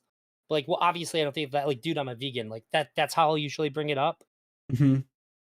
Um so like saying like I can't have that position. Like I'm a vegan. It would be contrary to like my values. So I think it comes up a bit like that, but yeah, I don't. I don't fit like the typical vegan in this space kind of mold, I would say. It's not my whole personality by any means. Since when are you vegan? Um, let me see. Wow, time is really fun. I think a little over 3 years. Okay. So, do you want to talk about it now, or do you want to have a formal debate on modern day debates? Oh, you want to debate me on veganism? Oh my I would god. debate you on veganism. I mean, I want to debate a guy Yeah. in the Discord channel of this Mike Brigandi guy, but he turns out to be a little crazy because he's like insulting people all the time, and he got banned from modern day debates. So I'm not sure if I want to do it, like to have like a shit show debate. But and I really want to do perspective philosophy also, Yeah. debate him on it. Um, but maybe just as a you can think about it at some point, but just as a quick thing, why do you I think veganism is the correct? okay, sure. So, I guess I don't know that much about. Usually, I talk to people about this in a much more personal way. I don't know how many times I've actually debated somebody like um impersonally about it. So I guess I'll put it like this. I think that there is. I think that most people already know that it's bad. I think that most of the time, if you talk to somebody, you can have two people who are not vegan discussing, like, if somebody brings it up, like that, like, you like where food comes from and all that. It's a thing that most people avoid. Most people don't want to talk about it. There's a reason why people find vegans annoying, and it's not because uh they just disagree. It's because people don't want to think about it. I think that there's a cognitive dissonance with most people to where they don't want to see images of animals in getting mistreated in the farms where it's extremely common. They don't want to talk about the treatment of people in meatpacking facilities or slaughterhouses. They want to avoid all of these things because deep down they think that what they're doing is wrong and they want to distance themselves from it as much as possible. Um, I would say that there's probably very few things that are as close to there being an objective morality as there is the idea that torturing, killing, and raping and murdering animals for our own selfish desires is wrong. Like I feel like I don't know who said it, but somebody said you put a strawberry and a bunny into a baby's playpen. Which one is the baby going to play with, and which one is the baby going to eat? Are you asking me? I I mean, mean, it's rhetorical, it's but yeah, sure. but And I think what there's a does it? reason for this. Yeah, So when you're a kid and you find out and you find out that the meat that you've been eating are animals, most kids are really upset by this and they get immediately comforted by their parents, and then they indoctrinate them. In order to not be vegan, you have to be indoctrinated because a child who isn't like they don't really have any capacity to decide anything on their own. Everything is given to them from their parent, idea wise. So a parent has to explain to the child that there's nothing wrong with this because the child will instinctively know that this is wrong. I don't want to kill animals. I don't want a pig to die. That's why there's a pork chop on my plate. You know what I mean? But It offends them. Our human reaction to understanding that animals go through what they go through to become our food is horror, and we have to be convinced out of it when we're extremely malleable, right? Like I don't think that even if you think that it's fighting animals, I feel like you have to agree with this. Like if you've seen a kid find out for the first time that their food comes from animals getting killed, and they're like, "Okay," you'd be like, "What the fuck?" Like you'd probably like flinch at that, right? You'd be like, "That's weird. What the fuck's up with that kid? That's a little my psychopath." my when I was like 5 or 6 Mhm. in our village, like where my parents are from, where my father's from, there's still like it's a small village in the small like in the mountains and basically like Mhm. very remote and in the Middle East, and basically like they have sheep, they have herds and goats and cows and everything. And yeah, I the first time I saw like uh, animal being slaughtered was like when I was like 6, 6 or maybe 7, but I think like about around that age. And our parents like tried to shield us from it. They didn't want us to see, but me and my cousins we like wanted to watch and like ran there. Yeah, And nosy kids. yeah, we were like curious, and yeah, of course, we were like after that we were sitting there all in silence. No one was like daring to say anything because like you don't want to be a pussy, but you also are a You just little saw a horror traumatized. movie Yeah, yeah, of course, yeah, yeah, yeah, in real life. Yeah. yeah. And But that that's was the real human reaction to that yeah, because but you knew this is terrible. no, I don't think so. You would In you would that have moment when you you would, seen it, you bro, knew you would have the same until reaction you if you were would see told. birth. I don't know. I don't I, know. I'm sure you would. Well, If you here's the would thing. see a, Almost a nobody birth sees birth or before being informed about the process. This is rare. I mean it's really a mess, like, right, it can be a real Although, mess. in all fairness, too, And most people would say that if it didn't necessitate, if life didn't require that to happen, we would be like, Nobody should ever do this. This is fucking terrible and yeah, wrong." true, and I agree it's the same for animals, for animal slaughter, like But we it's don't have to do that. yeah, I think we have It's not to, necessary for life. How am I even if we, alive? okay, I know, actually, like, I think we have to, but that's not even my argument. Like there's certain, like, I don't really want to get into that argument because it's not, even if I would concede your point, I would still be in that opinion, so it wouldn't change anything. Like, Sure. if we have Oh, to I or not appreciate have to, that. yeah, Not yeah, giving me yeah. red herring points. That's Yeah, so fantastic. why would I argue with you? I just guess I guess I just want to know, like, why don't you feel the same way you feel about animals? Why don't you feel the same way about plants? Like, just So because sure. they're not as I don't similar, think like, as similar to you, no no just because they no. don't have any blood, just because they don't have any eyes, just because they don't have any voice cords. Like, So I've never seen a plant run for its life. I don't think a plant experiences fear, pain, and trauma the same way animals do. I don't think that they have the same capacity for suffering. And if I have to eat something, but I want to do it. I want to consume the thing that is going to bring about the least amount of suffering. Like, do you have a but dog? Have you ever had a suffering, dog? yeah, but suffering is not the criterion we can use, because you would never accept to that it's okay to kill someone if they don't suffer, right? It's not about suffering, it's about life, right? It's about the Oh, wait, wait, wait, preciousness wait. of life. Could we just kill No, no, no, animals no. without letting them suffer? Couldn't we do that? An animal that is incapable of experience suffering. is something that doesn't register to me as an animal. I don't know what that would be. Then So, like for no example, problem. No I'd animal, probably be no problem.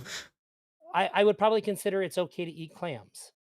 As far as I can tell, clams have no ability to feel pain. They don't have sentience, as far as I can tell. It just seems they're pretty close to plants. Jellyfish too. Jellyfish are basically just plants that can move. But They're why? literally just vessels for chemical reactions. I wouldn't really care if somebody was What's killed. then the difference between a jellyfish and the completely drugged out cow? And the complete what? Drugged out, like we give them lots of drugs so they don't feel any pain. A cow No. or chicken. Why? Okay, so Both this not is the reason. For sentient, right? one, yeah. We're when I say suffering, this predicates the idea that it is sentient. Um, Yeah, so so no problem. I would say that I care about animals dying for the same reason that I care about people. I would say Yeah, there's because very little life, difference. you think that life is precious, right?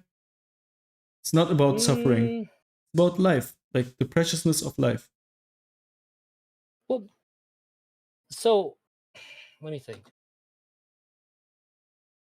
Well, I don't think about life as a precious thing per se, but I think about the experience that is being had is worth protecting the same way that um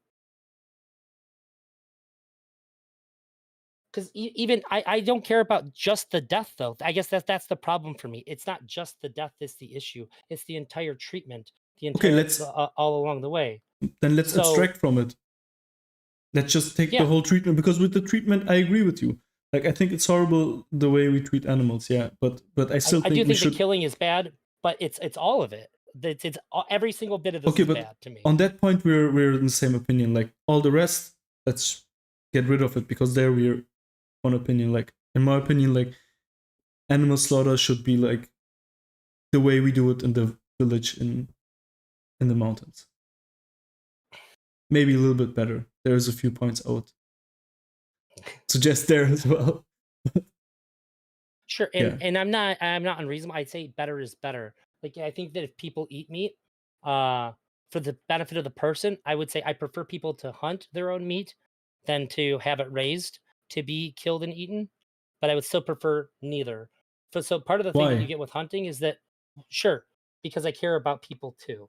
And I think that the cognitive dissonance in going to the grocery store and getting some chopped up animal and just thinking of it as meat and then frying it up, you're holding two different ideas in your head that this is just food and that this used to be an animal, but this one is taking precedent, and cognitive dissonance causes mental illness. This is Oh your yeah, yeah. brain is not good at holding two contrary ideas. It causes problems in your ability to reason and logic, and it causes emotional problems too that are like way further down like into your shadow, you know. So I think that's a lot better for the person. I also think it's better for the animal because for the most part, they're living free, unburdened by the kinds of restrictions that animals that are farmed have on them. I still don't like that you're killing them, but But I'd why rather don't have you them be like killed that? then. That was my why. Like, why don't you like that we're killing them? I would say for the exact same reason that I don't think that somebody should kill another human being for their own And pleasure. why don't you feel that same way about plants? Lance, Yeah, so why do we care about people? So I can explain it, but I want to make sure that we're on the same page here. Why do we care when a human being gets killed? because it's a human being. But that's not an explanation. You're just describing what it is. Yeah, I just put an arbitrary fence around human beings. Mm. See, when That's I know what that a I human do. being is killed, okay. When I understand that some human being is killed, there's other things that I care about. I care about the people that are left behind. I care Yeah. about how that's going to impact the people Hmm. that are left behind. I care about the life that could have continued. They could have continued to have. No, I mean in These my. are the two things that I care about. For me, Mhm. these are the these are the things that I care about. I care about the people that are left behind and how they're going to deal with it, and I care about the life that they could have lived that was essentially stolen from them. Mhm. And I'd say that it's wrong to steal from them. So I care Mhm. about that for the animal as well. One of the Okay. reasons why I stopped eating pigs first was because I Mhm. found out that pigs grieve the loss of their friends and family the same way like people do. And I thought I would hate the idea that somebody misses their best friend because I made an arbitrary choice of what I wanted to have for dinner. That really fucked me up. I was like, I can't do that. That's not worth it to me.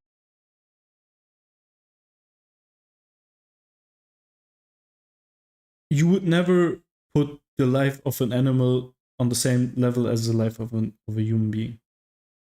Sure. If I have to pick between an animal and a person, it depends on the animal. For Why? instance, I'll kill somebody to protect my dog. Really?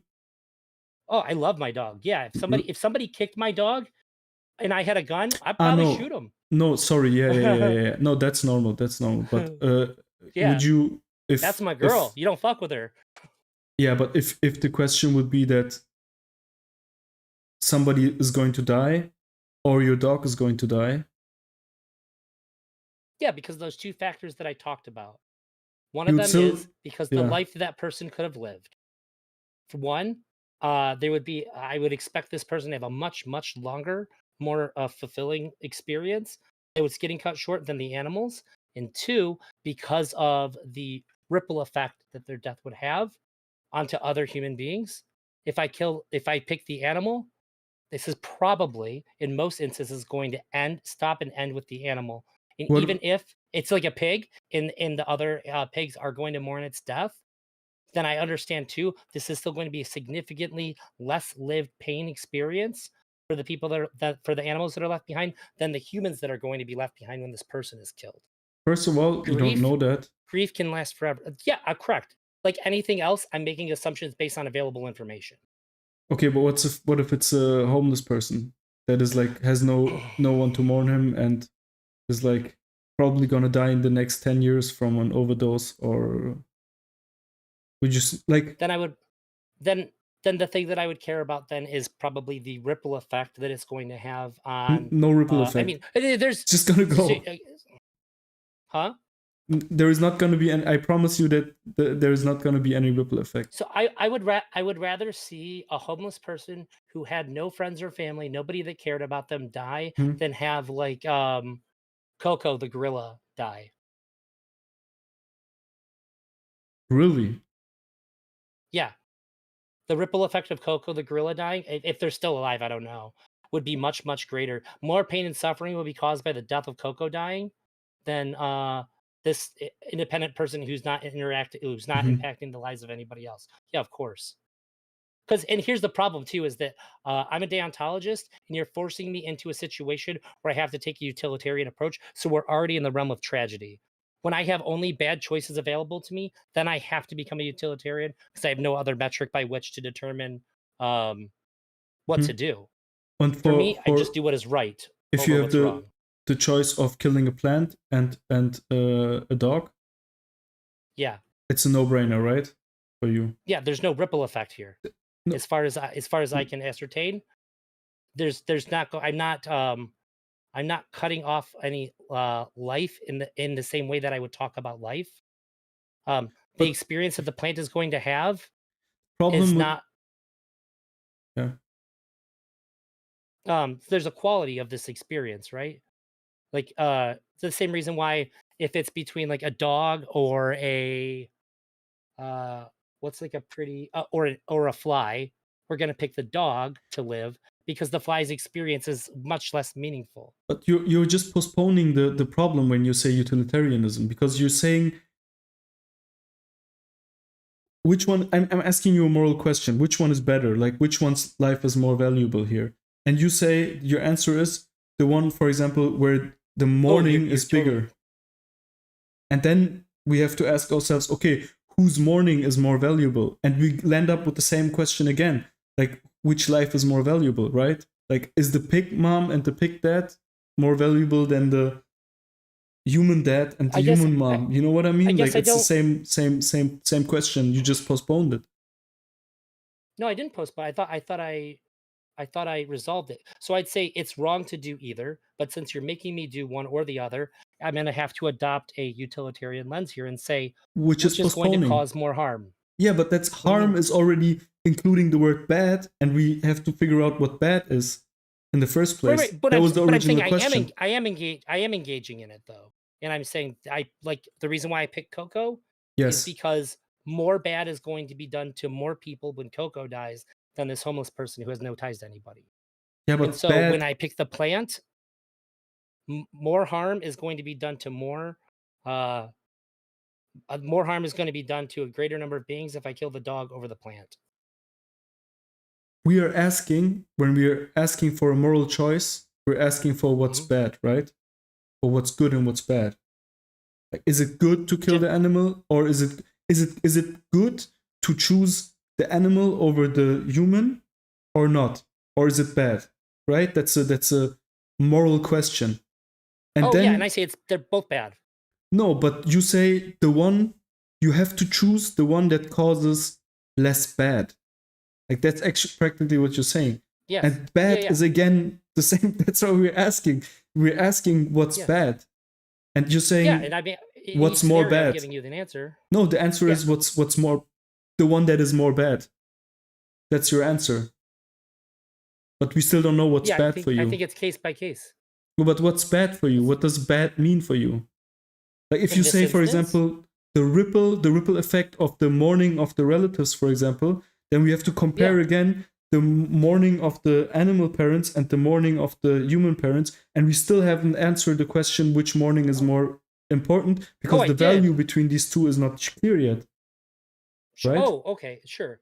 So I'd say that the mourning of the people is worse because due to higher intelligence, there's going to be a greater capacity for mourning, and all right, because of longevity. So you could have just said that with the first question. You didn't have to say that. But no. You don't have to. What you're saying, the bigger value of the mourning due to higher intelligence. We could say the same thing about the value of the life, because at the end of the day, the suffering, you put a price tag on the suffering, which ultimately is a price tag on the life, right? Well, only when being forced into a choice. But yes. Yeah, you are forced into a choice. Yeah, you are forced into a choice. So we could have we didn't even had to take the detour to the morning. We could have just said more intelligence, more valuable life, bigger price tag on the life. Well, but that's not always true, because the homeless person dies over Coco. The homeless person dies over Coco, but since we don't have the absolute, we don't have we have found out through this detour, we found out that you put a higher price tag, all things abstracted, you put a higher price tag on the value of the life of a human being than of an animal, right? Generally because speaking, of intelligence. That was your explanation. And then I have to say, this is also a bad route that you're taking. Sure, but I don't like that framing. Yeah, but that's what you said. But the framing is misleading. But you said that. I didn't say that. Yeah. I'm saying yes, but the frame that you're putting in is misleading to my reasoning. Why? The intelligence only matters here because of the capacity for suffering, which is. But that's the way you feel, and that's okay. Yeah. I mean, but it's a bad route to take, because it doesn't work when you apply it within the human species. Then we run into problems, right? Because when we say now the life of a dumber person is less valuable than the life of an intelligent person, I don't think so. Which one do you kill then? If you have somebody who has 70 IQ and somebody who has 190 IQ, and you have to pick one of them to die, which one do you pick to die? I don't. Assuming everything is even. But you made me pick in the hypothetical. Now I'm asking you to pick. I'm saying both are off the table already, and then I engage with it in the instance that this is a tragedy. If I don't pick, they both die. Yeah, they both die. This is what I'm assuming in your hypothetical. Then they both die. Okay. So then, why wouldn't you kill one? No. Interesting. It's just like, for me, it's just like saying, you could have said, I don't want to decide. Like I could just flip a coin or something like that. But the problem with the animal and the human example is, you would want to choose. Like, I don't. Okay, why I you said don't. it's a So tragedy. you would literally I'm like. being I said I'm being forced to do something that I think is wrong, and I never want to do this. Oh, I even said, I'm under sorry. any other circumstance, they're both off the table. I thought off the table meant they both don't die. No. I meant it's not really something that I would ever entertain unless being forced to. No, but I mean, for Because example, I'm a deontologist. Killing yeah, for me, killing a human or killing an animal is wrong always. So you're yeah, making me pick between two wrong things. exactly. So So I would say that I would just say no. you have I don't pull the lever in the trolley problem. you have the choice between an animal and a human being, all things abstracted. Like, let's just say between a plant and a dog.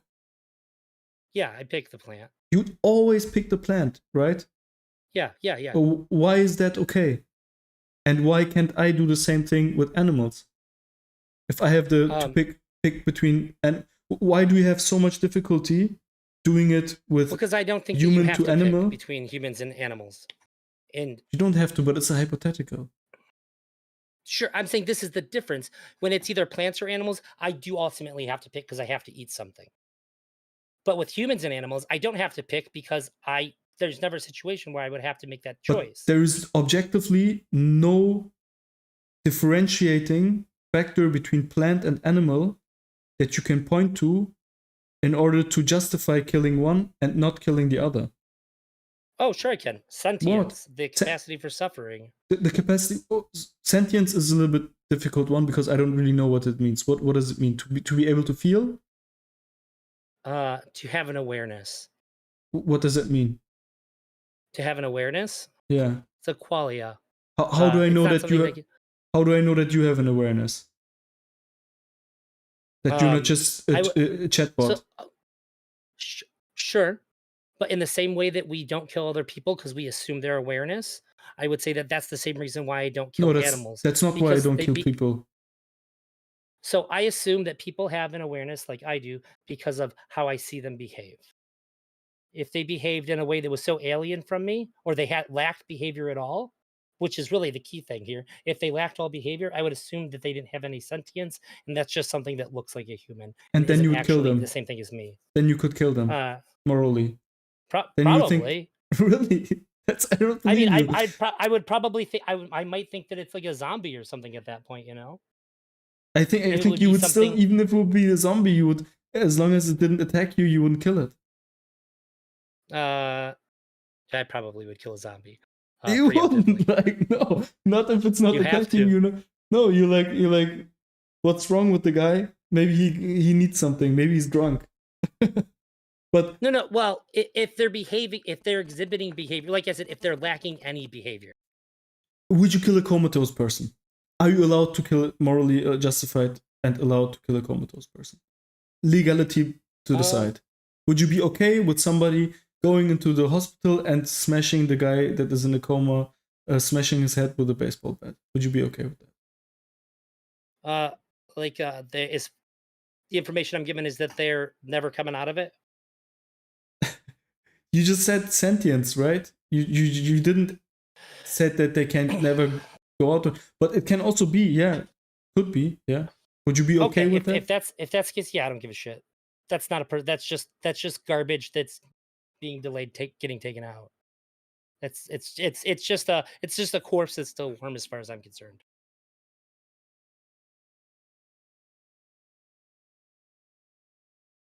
The only thing that I care about in relation to the comatose person is the people that are attached to it. I basically think of it as the family's property at that point, rather than a person. Sorry, I forgot. Yeah.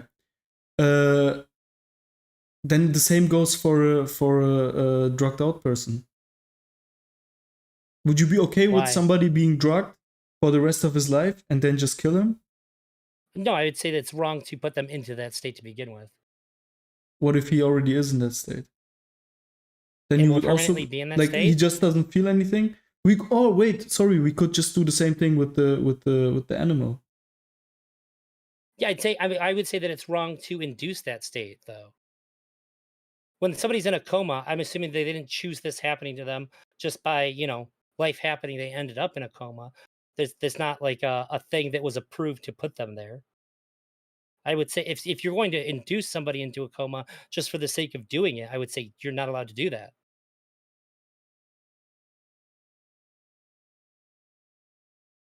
Why are you That's allowed just as to? much as stealing. Why That's are just you as much allowed stealing to? their life as killing them. First of all, okay, you're ready to do a lot of things. Okay.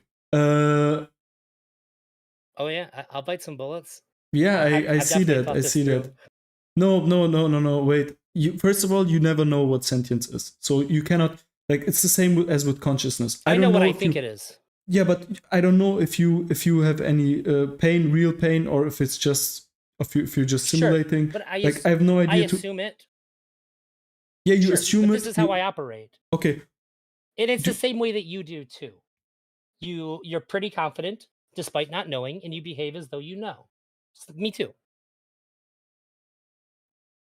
you think that a plant has no sentience, right? That there is no feelings. Yeah, just like a rock. It's just like a rock. Why does it Yeah, move? in terms of sentience. Have you ever seen like a time lapse of a plant being touched? Sure. But I've also seen vehicles move too. I don't think they're sentient. Wait, what? You don't think that the plant? What does it mean that if you touch the plant and the plant moves away from the touch? What does it mean? That It means means that there was that a the chemical plant. reaction, Yeah, but that's not feeling. a. That's also a chemical reaction if you're being touched. That's the same So, thing. as far as I am concerned, my understanding of sentience is concerned, is that it relies on some kind of neurosynaptic responses to stimuli, not simply chemical reactions. I can mix chemicals together and see a movement and a reaction happen, just like I can see it happen in plants. I have no reason to think that there's any intentionality of the plant, rather that there is simply a cause and effect. There is no there is no awareness of this chemical reaction. It just simply occurs. Do you know that But there for is? sentient beings, there is an awareness of these chemical reactions. Deterministic or not, there's an awareness of it. And that awareness um, is valued because I like just like I value my own. I don't think that what you're saying is scientific because it is not disprovable what you're saying. Because like It is just as non yeah, correct. no, It it's is not not provable. falsifiable that plants It's not have falsifiable. It's sentience. not falsifiable. Your thesis is impossible to falsify because all statements about consciousness and sentience is this is all metaphysics. It's not physics. Like every Sure. time I could say this all of the things that you said about plants I could say about you. I could just doubt that you have that. I could just say You yeah, that's just a you chemical could, but you reaction. don't. I don't because I have I think decided. plants aren't alive for the same reason you think plants aren't alive. You think plants aren't? No, I think that Or plants sorry, are alive. sentient. Sorry, I meant sentient. Yeah.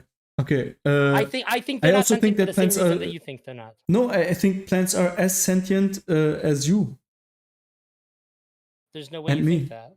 No, I do.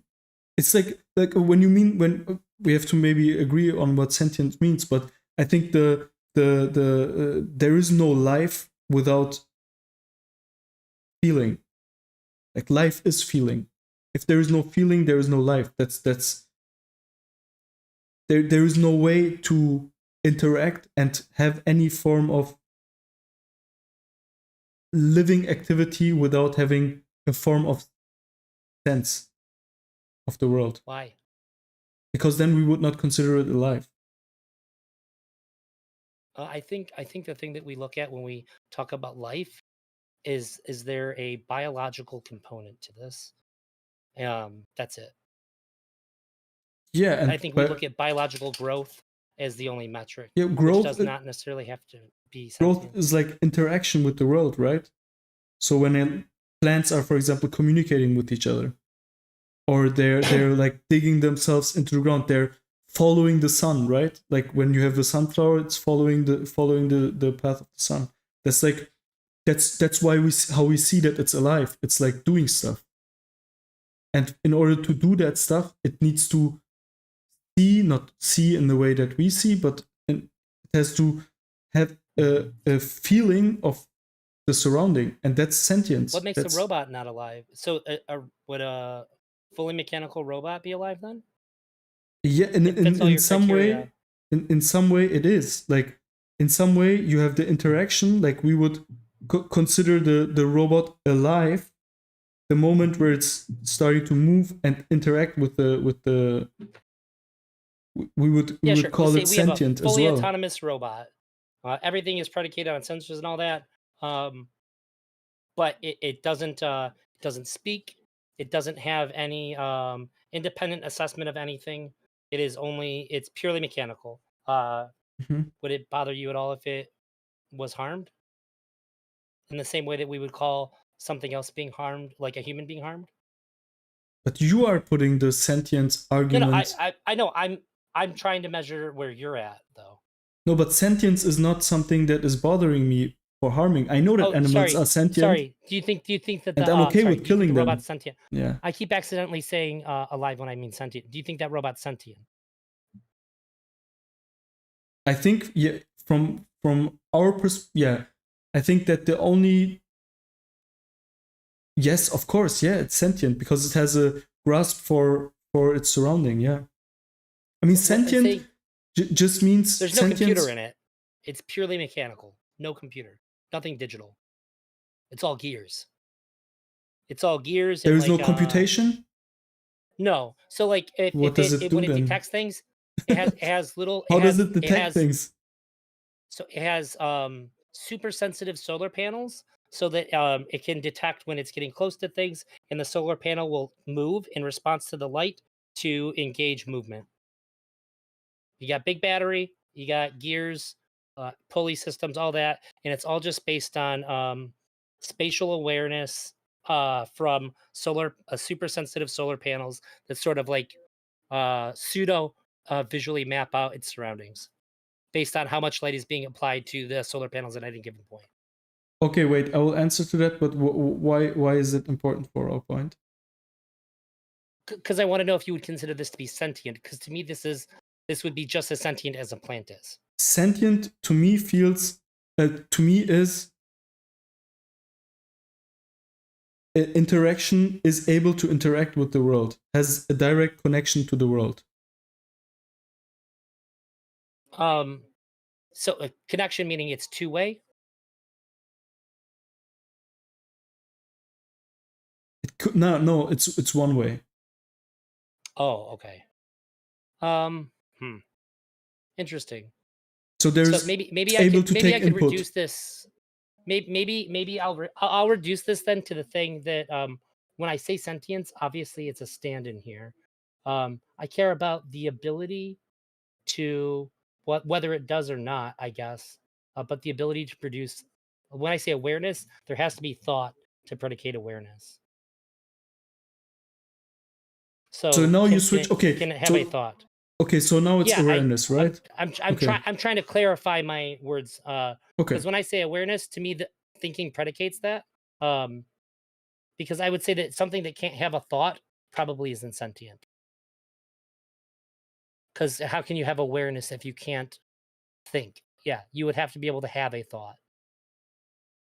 Somebody who's in a coma, they can't have any more thoughts. To me, it's like really obvious. Like when you look at the way the plant is reacting to its surrounding, like it has a feeling, like it has a knowledge of what is good for it and bad for it. It's like that's what pain is. Like that's the whole deal with pain. Like knowing what in the surrounding is harmful and what is good for you. That's like in awareness of that. Yeah, but in awareness of that, what's that? We don't even know what that means. Okay, sure. So to be able to have a thought about the pain changes whether or not pain matters. The thought about the pain. That's a that's problem. What I would call the suffering. There is no that's why we thought care about the suffering. What happens when somebody stabs you?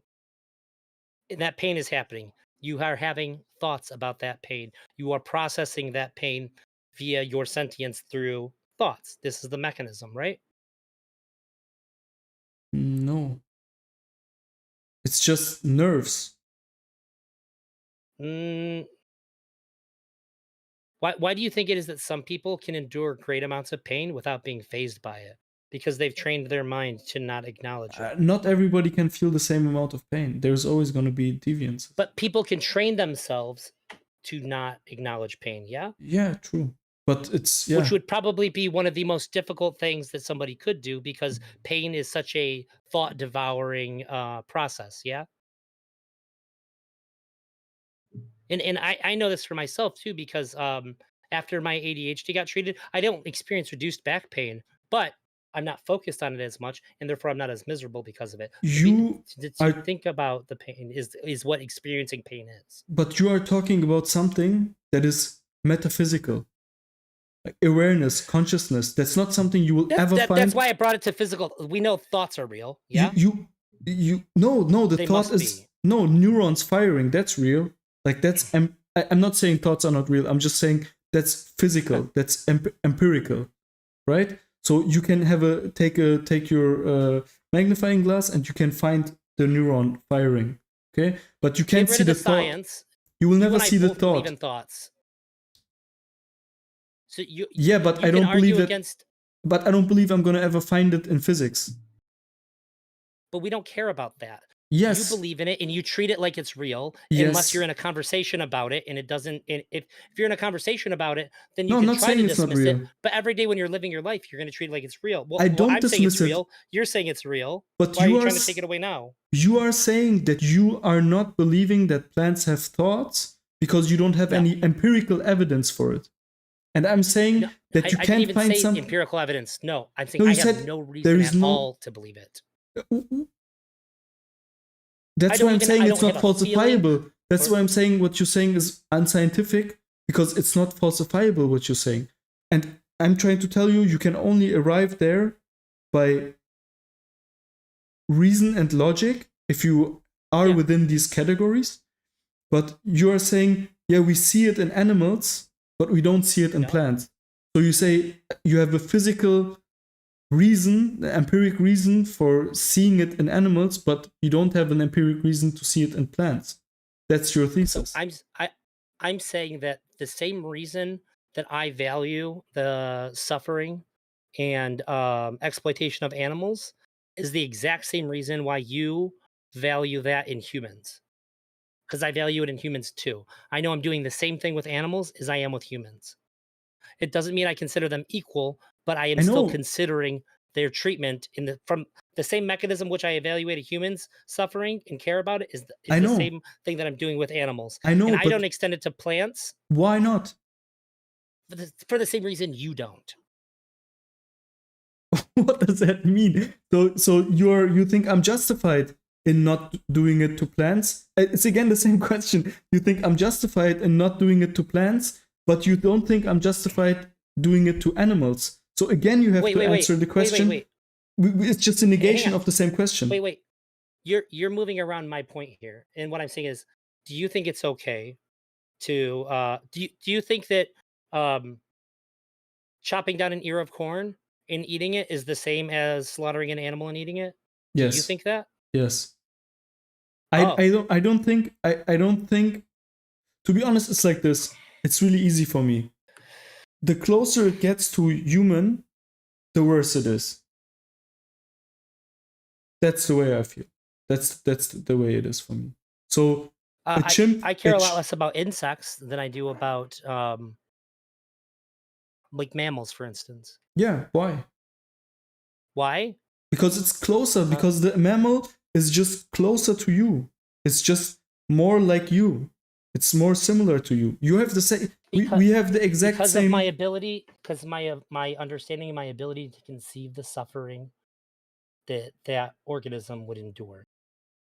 I understand that I have limitations, so it's entirely possible that plants do have these experiences. You're doing it again. I'm granting you this. No, you're doing it again. You again saying you have empirical evidence for something metaphysical, which is again the consciousness. Because you're saying suffering, but what you actually mean is consciousness. Sure, but consciousness is also metaphysical. That's what I'm saying. Consciousness is metaphysical, and you're justifying you making a difference between the species by an empirical observation. If I don't axiomatically believe in consciousness, then there's no reason not to kill another person. If you don't believe in consciousness, there is no reason to kill another person. Not to kill another person. Not to kill another person.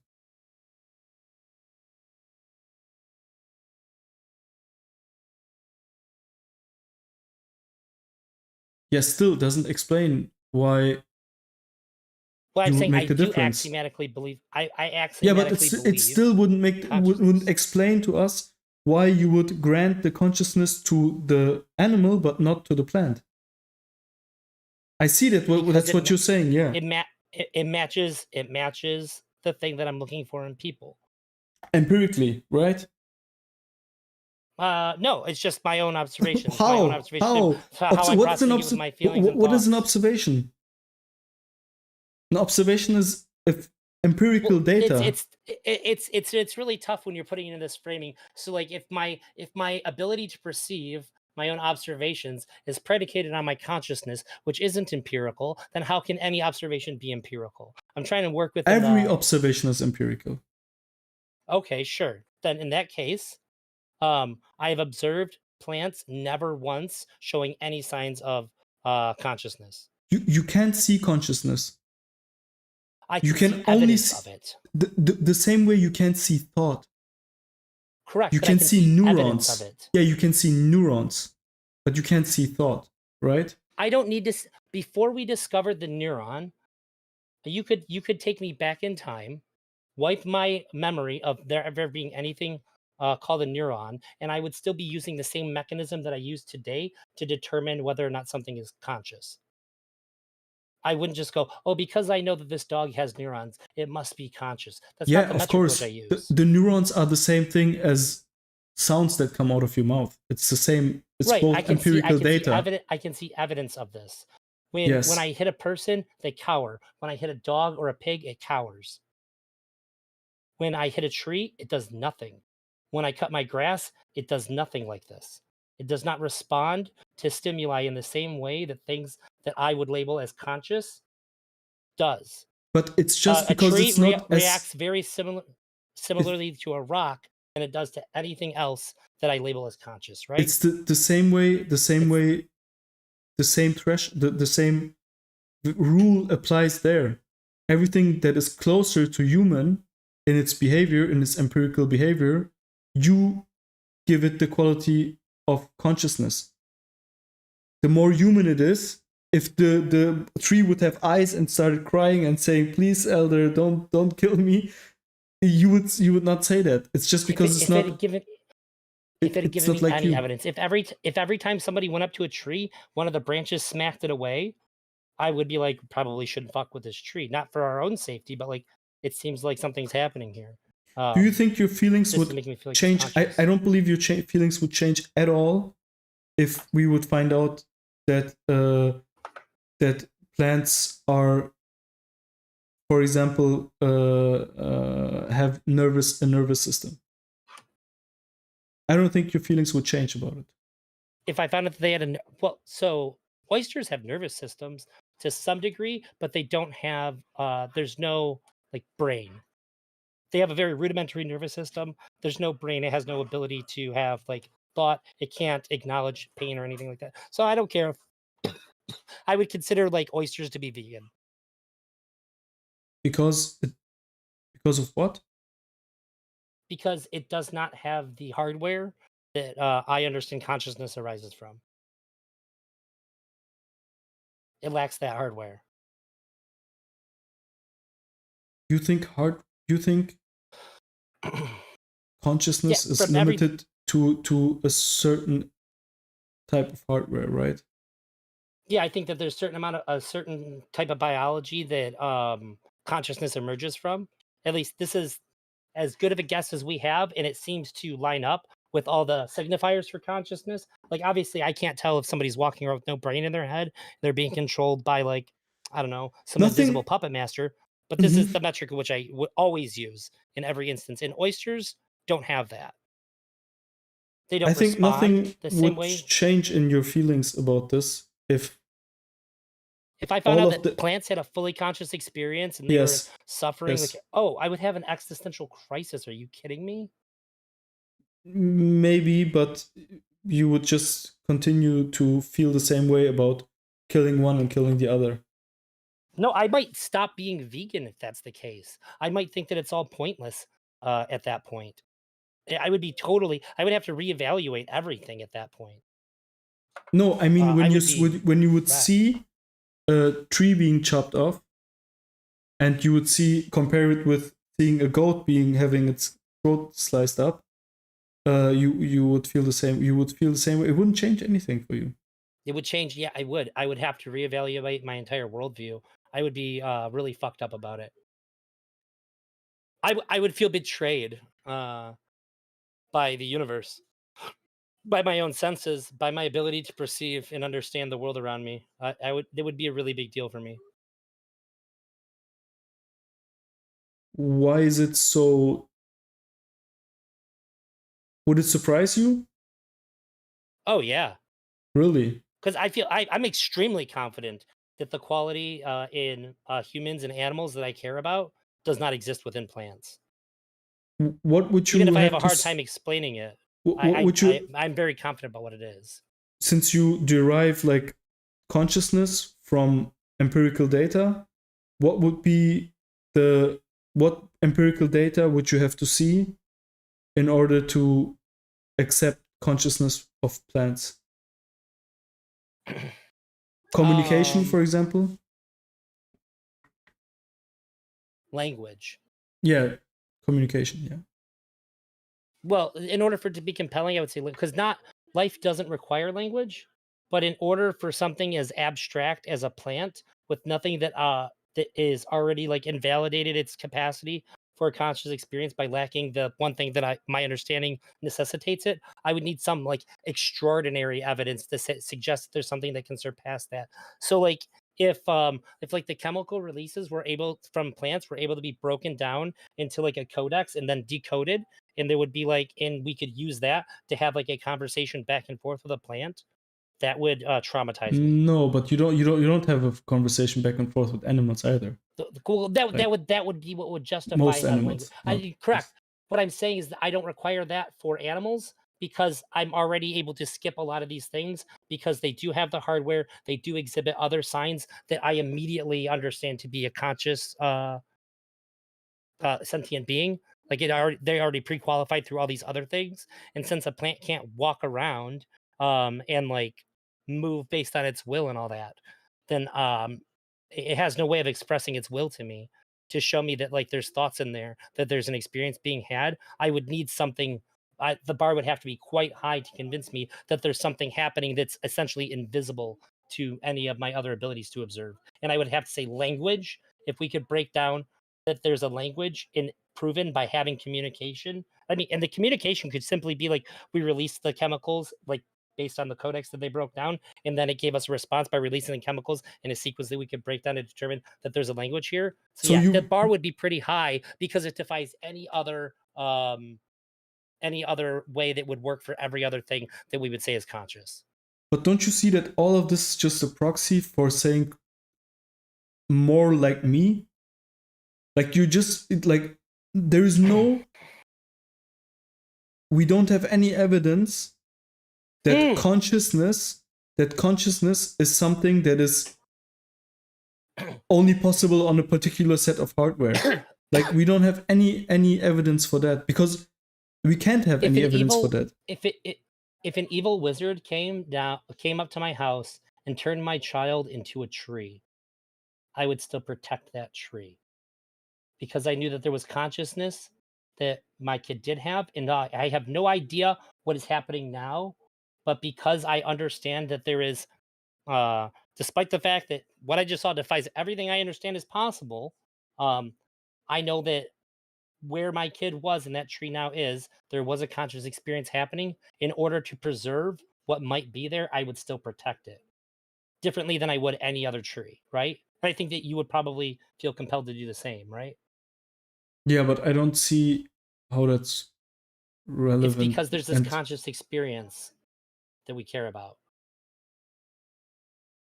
Because you I'm already not don't care about sure. trees. No, I don't. I'm not sure if I know what you mean. Like there is no. We don't have any evidence that consciousness and that brains are a necessity for having consciousness. There is no evidence for that, Correct. right? Correct. So However, how can you say that the more they have the hardware for it, like we don't have the connection between hardware and consciousness. we have correlation, which is something that we don't have with plants. You just have one correlation, one case. Yeah, And that's everything that yourself. That is yourself. There's not more than one case. There's just one case where you really have consciousness, where you know that there is consciousness. Sure. Well, no, not even there. Because I mean, if we want to spin it that far down, I don't know that I'm real. I could be the product of a thought of something else. All that we can truly say for sure, objectively, is that something somewhere is thinking. A You thought know, is being yeah, had. that's you. That's you. No, it might not be me though. No, that's you. It could just be another. It is It could- possible maybe that it what I'm doesn't look like experiencing is the you. thought of something else. No, maybe it doesn't look like you, but it's you. Sure. If what you're saying is that the thing that is thinking, creating this idea of me, thinking that it's me, That's you. would just revert back to that original source, and I could call that me. Okay. But the me that I think that I am might not be this. Yes, right? it might not be like this. Yeah, I could be something else having a dream. Yes. My experience of being me could be a product of a But- dream that I'm whatever I truly am is Yeah. having. So but you know for sure that you have a consciousness, right? So because you think that. Yeah, yeah, and So you but know of the even though existence it's- of one consciousness, and that's yours. And there you have a Yup. correlation with the brain. And otherwise, we don't know if consciousness is not something that could be on every type of hardware, including computers. That could be some kind of consciousness, including Yeah. plants, including animals. So It's only when we have conversations like this that this is ever even contended, though. So this is the problem: is that every day when you and I interact in our daily lives, we as much as you can possibly believe anything, we believe that other people are having a conscious experience. We believe that other people are real. That when I'm talking to you and you're talking to me, that there's something happening here because we're both conscious beings exchanging information with each other. We behave our entire lives as though this is true. But when I want to apply it, that's not true. you don't. I do. No, I wait. do. I do now. I do now. I do. No, Yeah. actually, I'm not sure. But there is compelling. There is so many people that believe in simulation theory. There is so many people that believe in determinism. Like there is so many. People that believe in simulation theory don't act like there's no consequences, though. Yeah, They because still it treat doesn't everything the change same. anything. It could be all be Correct. yeah, it doesn't change anything, but we don't not everybody thinks the same way about consciousness as you are suggesting we do. We don't all force, like, it's not something that we have to think. We don't have to think that I don't have to think that you're conscious in order We take for it me for to talk granted about that you, it's that true. you have a consciousness. Right? You could be a simulation, and Right, it would but I still take for granted that I'm not. I would still get the same thing out of it. Like I would still have fun talking to with you. Yeah, whether or not I'm a simulation is the same question to me as to whether or not there is a God. It's just as irrelevant. Yeah, exactly. changes nothing. So we don't have any evidence that consciousness only happens on a certain set of hardware, and we don't have any evidence for saying that that certain type of behavior is evidence for consciousness. So your argument that because you have evidence for No, I have animals I have having correlatory consciousness. information. No, you say Why do you I say think that you're conscious? Is because it's not just because you look like me. It's because you behave in a way that makes sense. So, like, My idea of consciousness is not just my own experience. My idea of what consciousness is my own experience in contrast with how I see other people acting as well, right? I have like an amalgamation of what a conscious experience is my own experience and seeing how other people engage with their conscious experience. This is how You I make up don't my ideas know of what that it other is. people have a conscious experience. You don't have a verified case of conscious But my experience. You just idea, have my one. idea of what it is, my idea of what consciousness is not predicated only on mine. It is predicated on the assumption that other people are having it too, and what that is reported to me to be like. You don't And need it's that. sort of a mix of these two Why things. do you But need this that's assumption? how it happens. It's No, not about why? need, it's Why? about how it works. No, why does it work that way? I don't think so. You could be in a simulation and you would still do the same thing. Yeah, correct. So why do you need Because their simulated conscious experience would still be the same thing that I'm talking about. It would still be just as simulated as mine is, and they would still be equal, and no, still in be the just as taken for simulation granted. yours would be real, the rest would not be real. Wait, why would mine be real in a simulation? Because that's I the could just be definition of the programmed by simulation. That's the definition of No, a no, no. simulation. Yes? The simulation is all of it, including myself, is just a No. software. Yes. No, not maybe Simulation theory maybe your doesn't mean that I'm body. the only thing that's real. Yes, it means exactly that. No, no, no, no, no, no, no. Want to bet? No, no. The simulation theory is that it's all program on a big computer, Yes. including me. Or whatever. It doesn't have to be including maybe your body, but not you, you.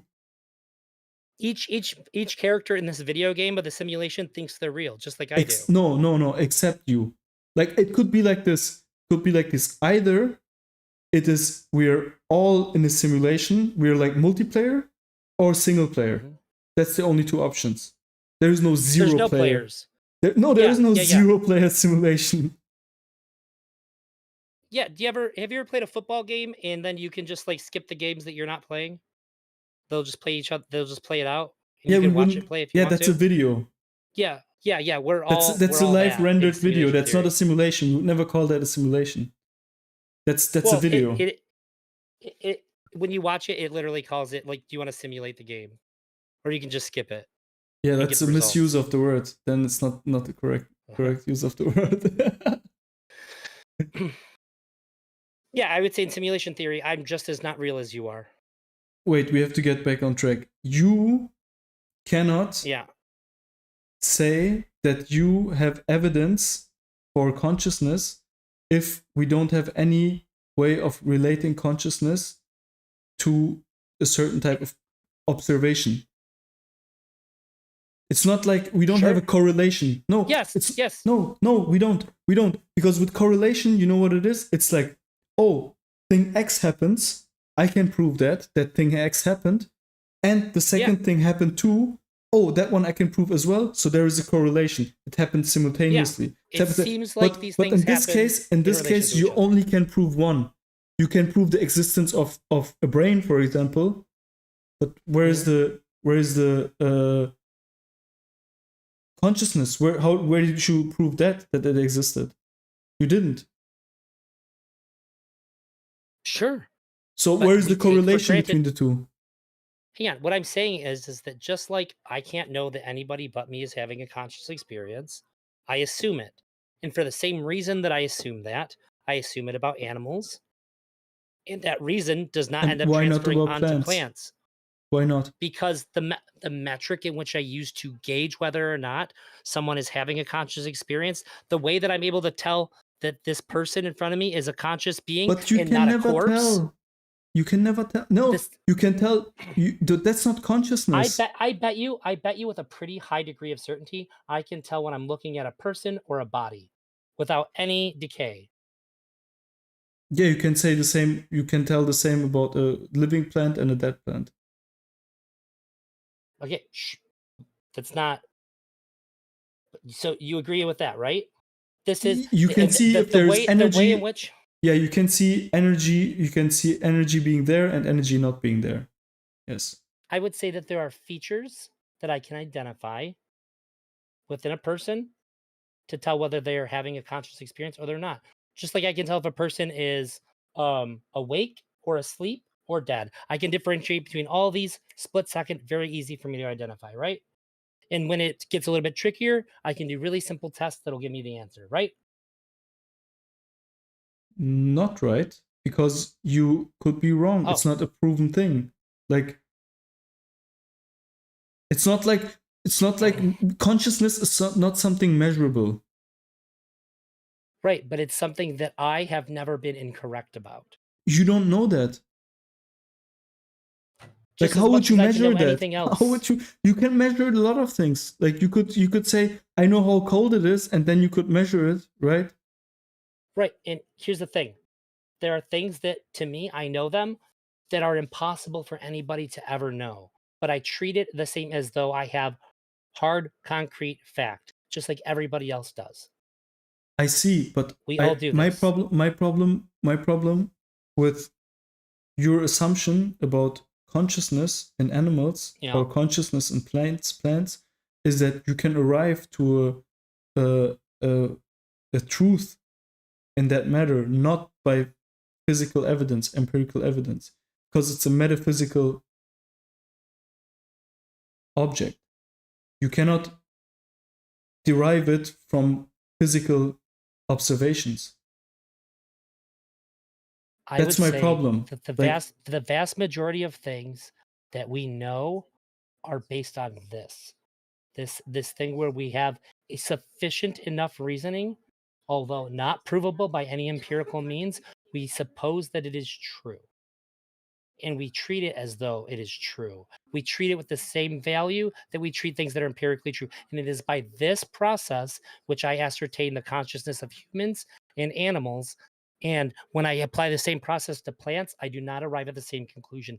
This is why I personally don't value plants the same way that I value animals and people. And I think it's the same yes, reason why everybody else does as well. and the process you're using is basically just how similar is something to me, to humans. Like that's the only process you're using when you're making all of your assessments about how conscious something is, how sentient something is. It's always just how human is it. That's the only thing you're valuing. Like you're looking at, is it crying? Is it like If that's how you're screaming? going to look at it, if that's how you're looking at it, then you can't even say how human. You're just saying how me. What? Can I empathize Yeah, with it? yeah. But at the end of the day, we're so similar in the things that you're looking for. We can extend it to the whole human species, See, you and can, we already see, this is the thing. yeah. You care about certain things there that I don't. Then I don't care Why? nearly as much about. I don't care. I don't care about this idea of human or not. I care about the experiences that I'm guessing at when I'm observing another being. So like we said earlier, I don't value humans the same way that I value a person, but sometimes I value animals more. Most people Wait, do. what? You If said it again because you said I don't value humans as much as I value a person. Yeah, so when it comes to life, generally speaking, I'm gonna favor the human's life over the animal's life, but we don't always value their experiences the same. For instance, if I walk up and I'm like, "Hey, how's it going, buddy?" and I punch you on the arm, you're like, "Fuck!" Like I hit you too hard. You might be pretty upset, and if somebody's gonna be like, you shouldn't have hit him that hard. But if somebody walked up to a dog and they hit him the same way that you would punch a human a little too hard, like, what the fuck? That's fucked up. You've done a wrong, bad thing now. Most people have that kind of reaction, like, because it doesn't even understand why you did that. And we care that it doesn't understand that you did that. That's why we would call that animal abuse. We wouldn't say that I abused you. It just might be that I put more pepper behind my aggressive gesture when seeing you, right? In this case, we're going to elevate the animal's experience of that same interaction higher. Wait, why is you just said that? That's what I wanted to come at, like from the beginning. How you said now that the life of an animal is less valuable than the life of a human being, right? If you're, like I said, if it's gun to my head and I have to pick one or they both die, most of the time I pick the person to live. Yeah, Most but of the time. so We've already generally, established that. so all things equal, all things all equal. experiences. Yeah, but there's Then some experiences that why? an animal would have the same as a person that almost universally we would value the animal's negative experience over the humans. Like example of if I punch you in the arm like a little too hard, and you're like, "Ow, what the fuck?" We would I can get away value with the that with like animal's negative experience over the humans. yeah. So yeah, No, in my we wouldn't. scenario, if I hit you a little too hard when I see you, like, "Hey, what's up?" and you're like, "Ow, what the fuck?" I can get away with by saying like, "My bad, dude. I didn't mean to do that." And like somebody who sees that isn't probably gonna freak out. But if you walk into Yeah, a room but and you hit a strongly dog, depends on the culture. Like that strongly depends on in which culture we're talking about. Like maybe in our Western culture with dogs that are living at home and stuff like that. Yeah, maybe, but not in like a more rural area. And like 99% of the world wouldn't be like this. But what's so interesting is that you're saying that you are I would already find it making a abhorrent. value. Come again? I would find it abhorrent if somebody just socked a dog. Yeah, I mean, me too. But we were socialized in a different way, you know. But you already established that. How can you defend if consciousness is? Then you are saying the dog is less conscious. Like if you have the value difference between the life of a dog and a human, then you're already I saying don't say okay. less conscious. But you have to put a criteria. It all comes back to more human. No, because I picked Coco over the homeless guy. Yeah, but because you need to have so many other things on the balance, you know, like in order to change that. It's just like abortion, you know, like Right, it's because the you're same. forcing me into a utilitarian position because everything is a bad option. You should never take the utilitarianism doesn't mean Yeah, anything. it's a tragedy. Yeah, it's something that should never happen. But if I have to pick something bad, this is something that I never ever want to do. So I can only then enter utilitarian perspective because I have no other way of which measuring what to do. Right? I Like have a if I'm a question for you. utilitarian, something Mhm. terrible has happened. You're doing the same thing as the pro-life guys, okay? They're also doing I'm there's actually pro-choice. yeah, and I can imagine, but you're still doing the same thing with animals. You ask a pro-life guy, okay, would you rather kill 5 embryos or 1 baby? And they exactly react the way you react. They freak out and they don't, but they know exactly that actually they would always pick the baby over the embryo, and that just shows that our whole value of life, the value of the price tag on the life, is way higher on the baby than on the embryo. All things equal, like not I care even about the equal, like experience. Yeah, I care about the experience. they say Maybe the baby could have a bad experience. Embryo, as far as I know, can't. they don't think that. Oh They well, don't. yeah. If I They, no they, wait. If I think that the embryo can have experience just like the baby can, then I'd say they're equal. Just one's bigger. Well, the fuck do I give a shit about the size or the development? I don't care. It's exactly the same. Then, but I don't think that Why? because I don't have any reason to.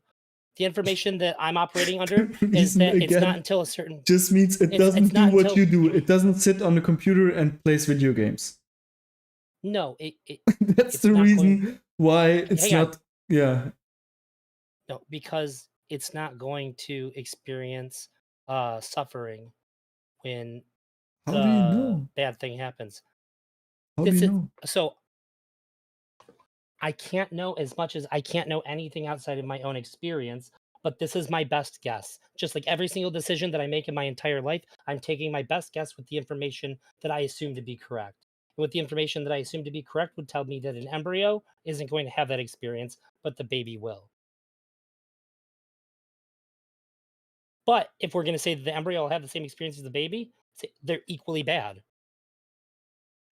You don't know 'Cause the that's all I care experience. You about. can just derive the Correct. experience from the same. Like you look at how would I react.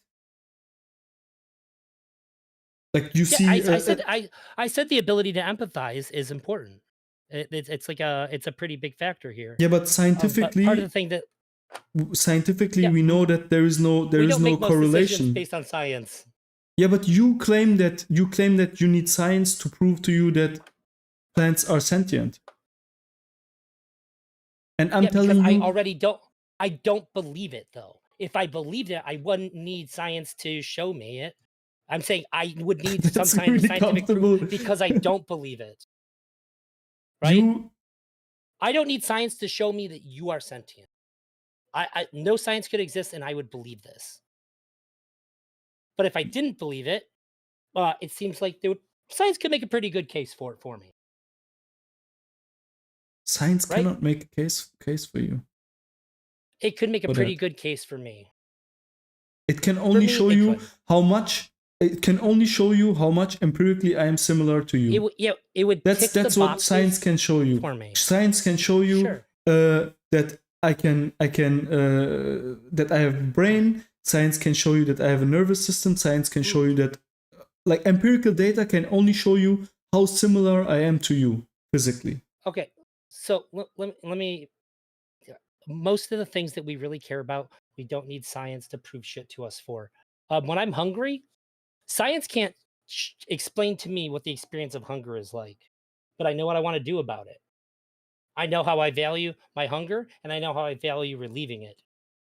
Science has nothing to do with this. Science can't tell me what But it's like to be horny or to have an orgasm. They can tell me the biological process and gives me no information about those experiences. I don't want anything from science. But I I don't value want, them anyways. but I don't want anything from science. You want science to prove to you that animals are sentient, and you want science. No, I don't. Yeah, you don't, of course, because it would shatter your whole belief system. Wait, but did you mean plants? You said animals. No, I mean I think plants. you meant plants then, right? I meant plants. Oh, okay. Yeah. No, I don't. No, if they did, I would accept it. But because I have no reason to, I would need some extraordinary proof because I don't accept it. It can't show. It can only describe you the way the plant is, and you are putting the assumption there that in order to be sentient or to have consciousness, that science can show that to you, but it can't. Like, it can only show you how similar it is to you, and you have one case of consciousness, which is your own consciousness, and you say, okay, it's really similar to me, then it must have similar thoughts and feelings. But there is no evidence for that. So what I'm telling you is, let's look at it metaphysically, let's look at it logically. Fuck the science. Like, I'm saying fuck the science. Like, I'm saying fuck the science because there is no scientific method to show us consciousness. Consciousness is metaphysics. So yeah, I've agreed with this the whole time. Okay, great. Then let's think about it. Like, how can something be alive? Like, because you agree that a plant is alive, right? Yeah, but I still think of it as different than when we're talking about other things that are alive. But sure. Why is it different? Now you're going to say consciousness, right? But you agree that something is alive? And that means, because you already yourself are jumping to the conclusion directly, alive means consciousness. No, an AI can never be alive, but I think it could become sentient and have a consciousness, like have a conscious experience at some point. Come again? Say that but it would again? never be alive. In artificial intelligence could become self-aware. It could start to have its own thoughts and experiences separate from us. Like artificial general intelligence, it would never be alive, but it would still be a conscious being. I have no idea. No, I'm saying this is what I think. And you don't know either. We don't know. Like, I don't know. I just know. But this is metaphysics. This is metaphysically. I'm saying that I would not say there's alive is a scientific question. Yes. Right? And by that metric, AI could never be alive. At least as so far as that it's contained within the confines of a computer. It's not alive. It is just it's just in a it's just in the shell. It's a simulated thing that has an emergent conscious property. We're saying, okay, it's sentient. It's self-aware. It's aware of us. It's aware of itself. This is a conscious experience is happening here, and I think that should be valued and protected like other forms of consciousness. But I would never say that it's alive. Alive requires a biological organic process. Why? Why? Well, my understanding of what living means is that. Okay, maybe we have like metaphysics just means we constructed something above physics.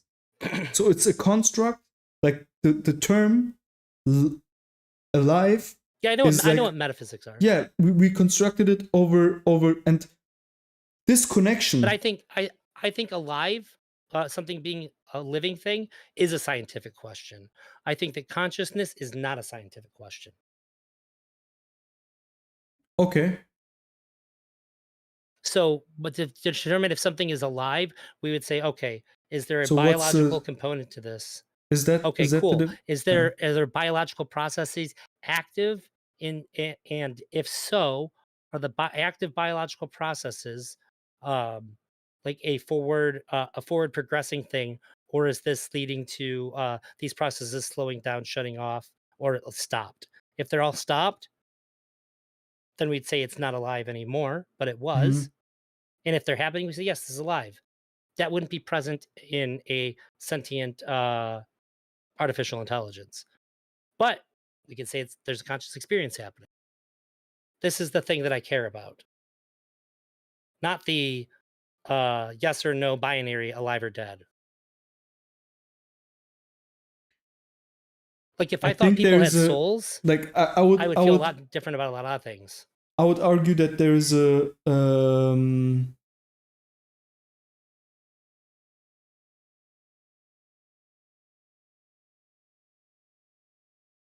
I would argue that there is a less restrictive definition of alive that we would all agree. Except for me, I wouldn't agree with it then. Yeah. Probably. I think you would agree as well. Like we would have an understanding of what a robot being alive means. When we say that our phones died, we know what we mean, right? This is like, an analogy, though. Yeah. Nobody thinks that. We say my phone died, but we never say my phone's alive. That would be that's a terrifying statement that would catch everybody off guard. My phone died. Nobody mourns it for you, right? Yeah. Oh my God, your phone died. Are you okay? Go ahead and take the rest of the day off of work. No, that's not how we think of it. So you would really say that alive is not, but it doesn't matter. I think like when you look at it from a just logical perspective, logical point of view, that there is no. You're moving away from my AI. There is no way of having life. Like that's something we agree. I wanted to talk about life because life is a metaphysical construct that we agree on. Like we would both say that the plant life is alive. Life is a scientific question, in my opinion. Okay, then can be scientifically determined. Okay. That's how we know when somebody's dead. We could know if somebody was dead without ever interacting with them, right? They could be in a sealed room. We would have to draw, like we would have to say which part of it, like when the bioelectrical processes in the mind or the heart stops beating, we don't have to even see the person. We could just have sensors hooked up to them and feed us that information. We could tell when they died with a very high degree of certainty. We'd know that they were dead. Because it's a scientific question whether something's alive or not. Yeah, but what they is a metaphysical question again. Because when does they stop? You know, like because sure. Then then we are again in metaphysical Which is a different question than alive or dead, because they is a metaphysical question, but alive or not is a scientific question. They are two separate things. Which is why we sometimes talk about the possibility of a conscious experience after death. Alive to me is just not reacting anymore, not okay. Nothing happening, like the absence of action. To me, like life. Sorry, not life is a question of the life, biology. It's the opposite. Like not alive, being dead, like is the yeah absence of action. Well, so not alive and dead aren't necessarily the same thing. Because before I was born, I wasn't alive, but I wasn't dead. Dead is what happens when you're not alive after being alive. Yeah, I think it's the same. Well, I mean, but there's Yeah. like the way in which we use the language here, there's a meaningful difference between being not alive and being dead. Because it's like this spectrum, it's like this timeline. It's sort of like a reference to a timeline. Not alive, not alive, not alive, alive, Hmm. dead, Yeah, and that's yeah. also not alive. Yeah. Yeah. Dead is the state of being not alive after being alive. Yeah. But you can't be dead before you're But if you born. say it's a physical thing, then Yeah. then dead and not alive is the same thing. So You like, can't if you you were can't able to say take, if yeah. you were able to take your consciousness and put it into a computer, would you say that person's still alive, or would you say they're dead?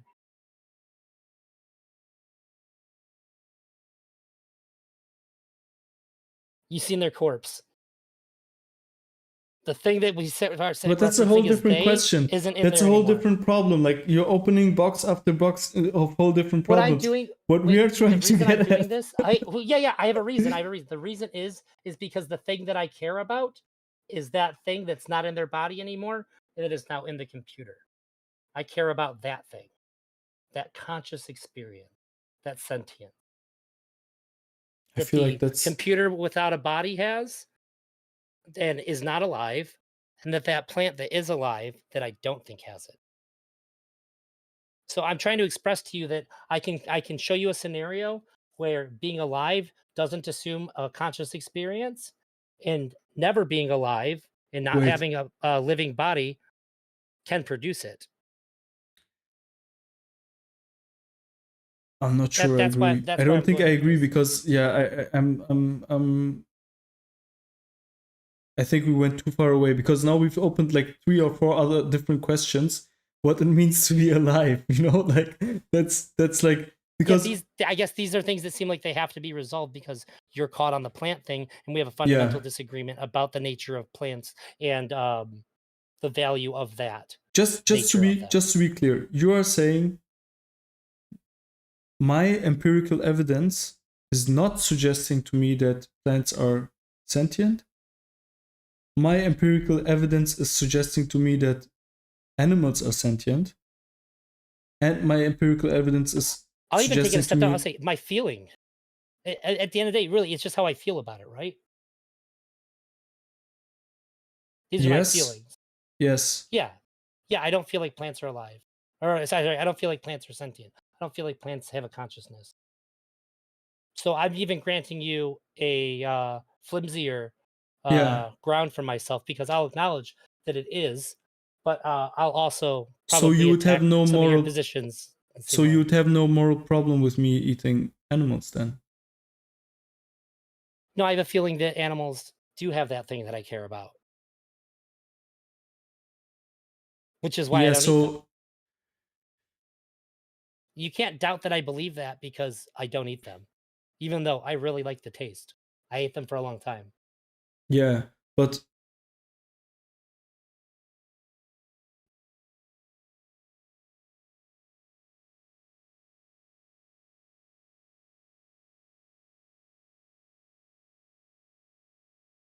yeah, I have to think about this another Okay. time. Do you wanna try to set up something of modern day debate and we can We debate on should. it? Yeah, yeah, we should. We should. We All right, should I'm do in the it. Discord now. This is good too. My friend is about to come over.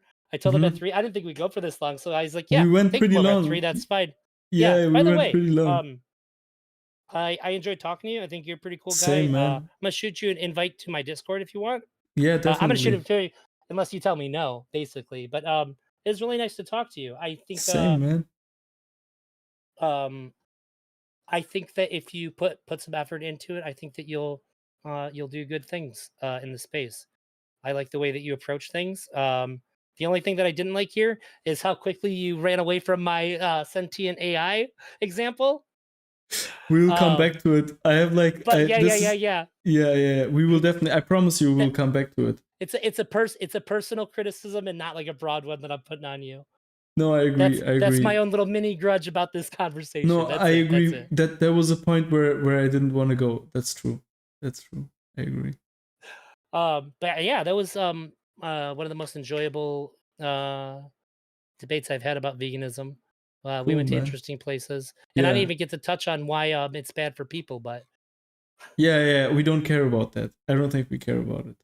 well, because you care about people, so I'd say you shouldn't do it if you care about people. Yeah, too. but I like most of the time like of my life I smoked and drank and didn't give a fuck about my health. So no, not yeah. about you. I mean about okay. humanity. Okay. Slaughterhouse workers, particularly, is where I'm gonna go with that in the future.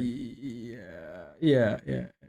It's fucked. It's yeah, so I know. bad. But like t-shirts, computers, No, like no, cobalt mines. It's Come so on, much worse man. than You all can't that. say it's worse It is.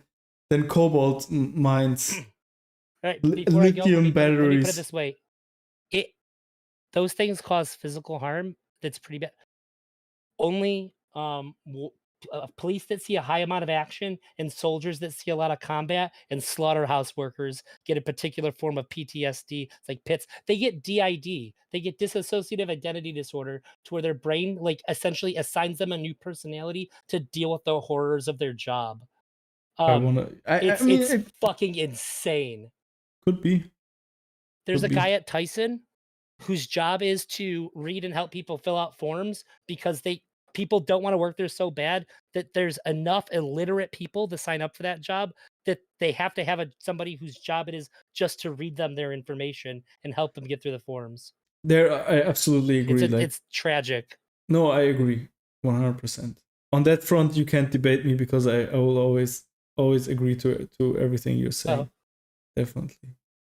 Good. Well, maybe next time you go to get a cheeseburger, think about that person who's about to murder their girlfriend because of the psychological trauma they've endured.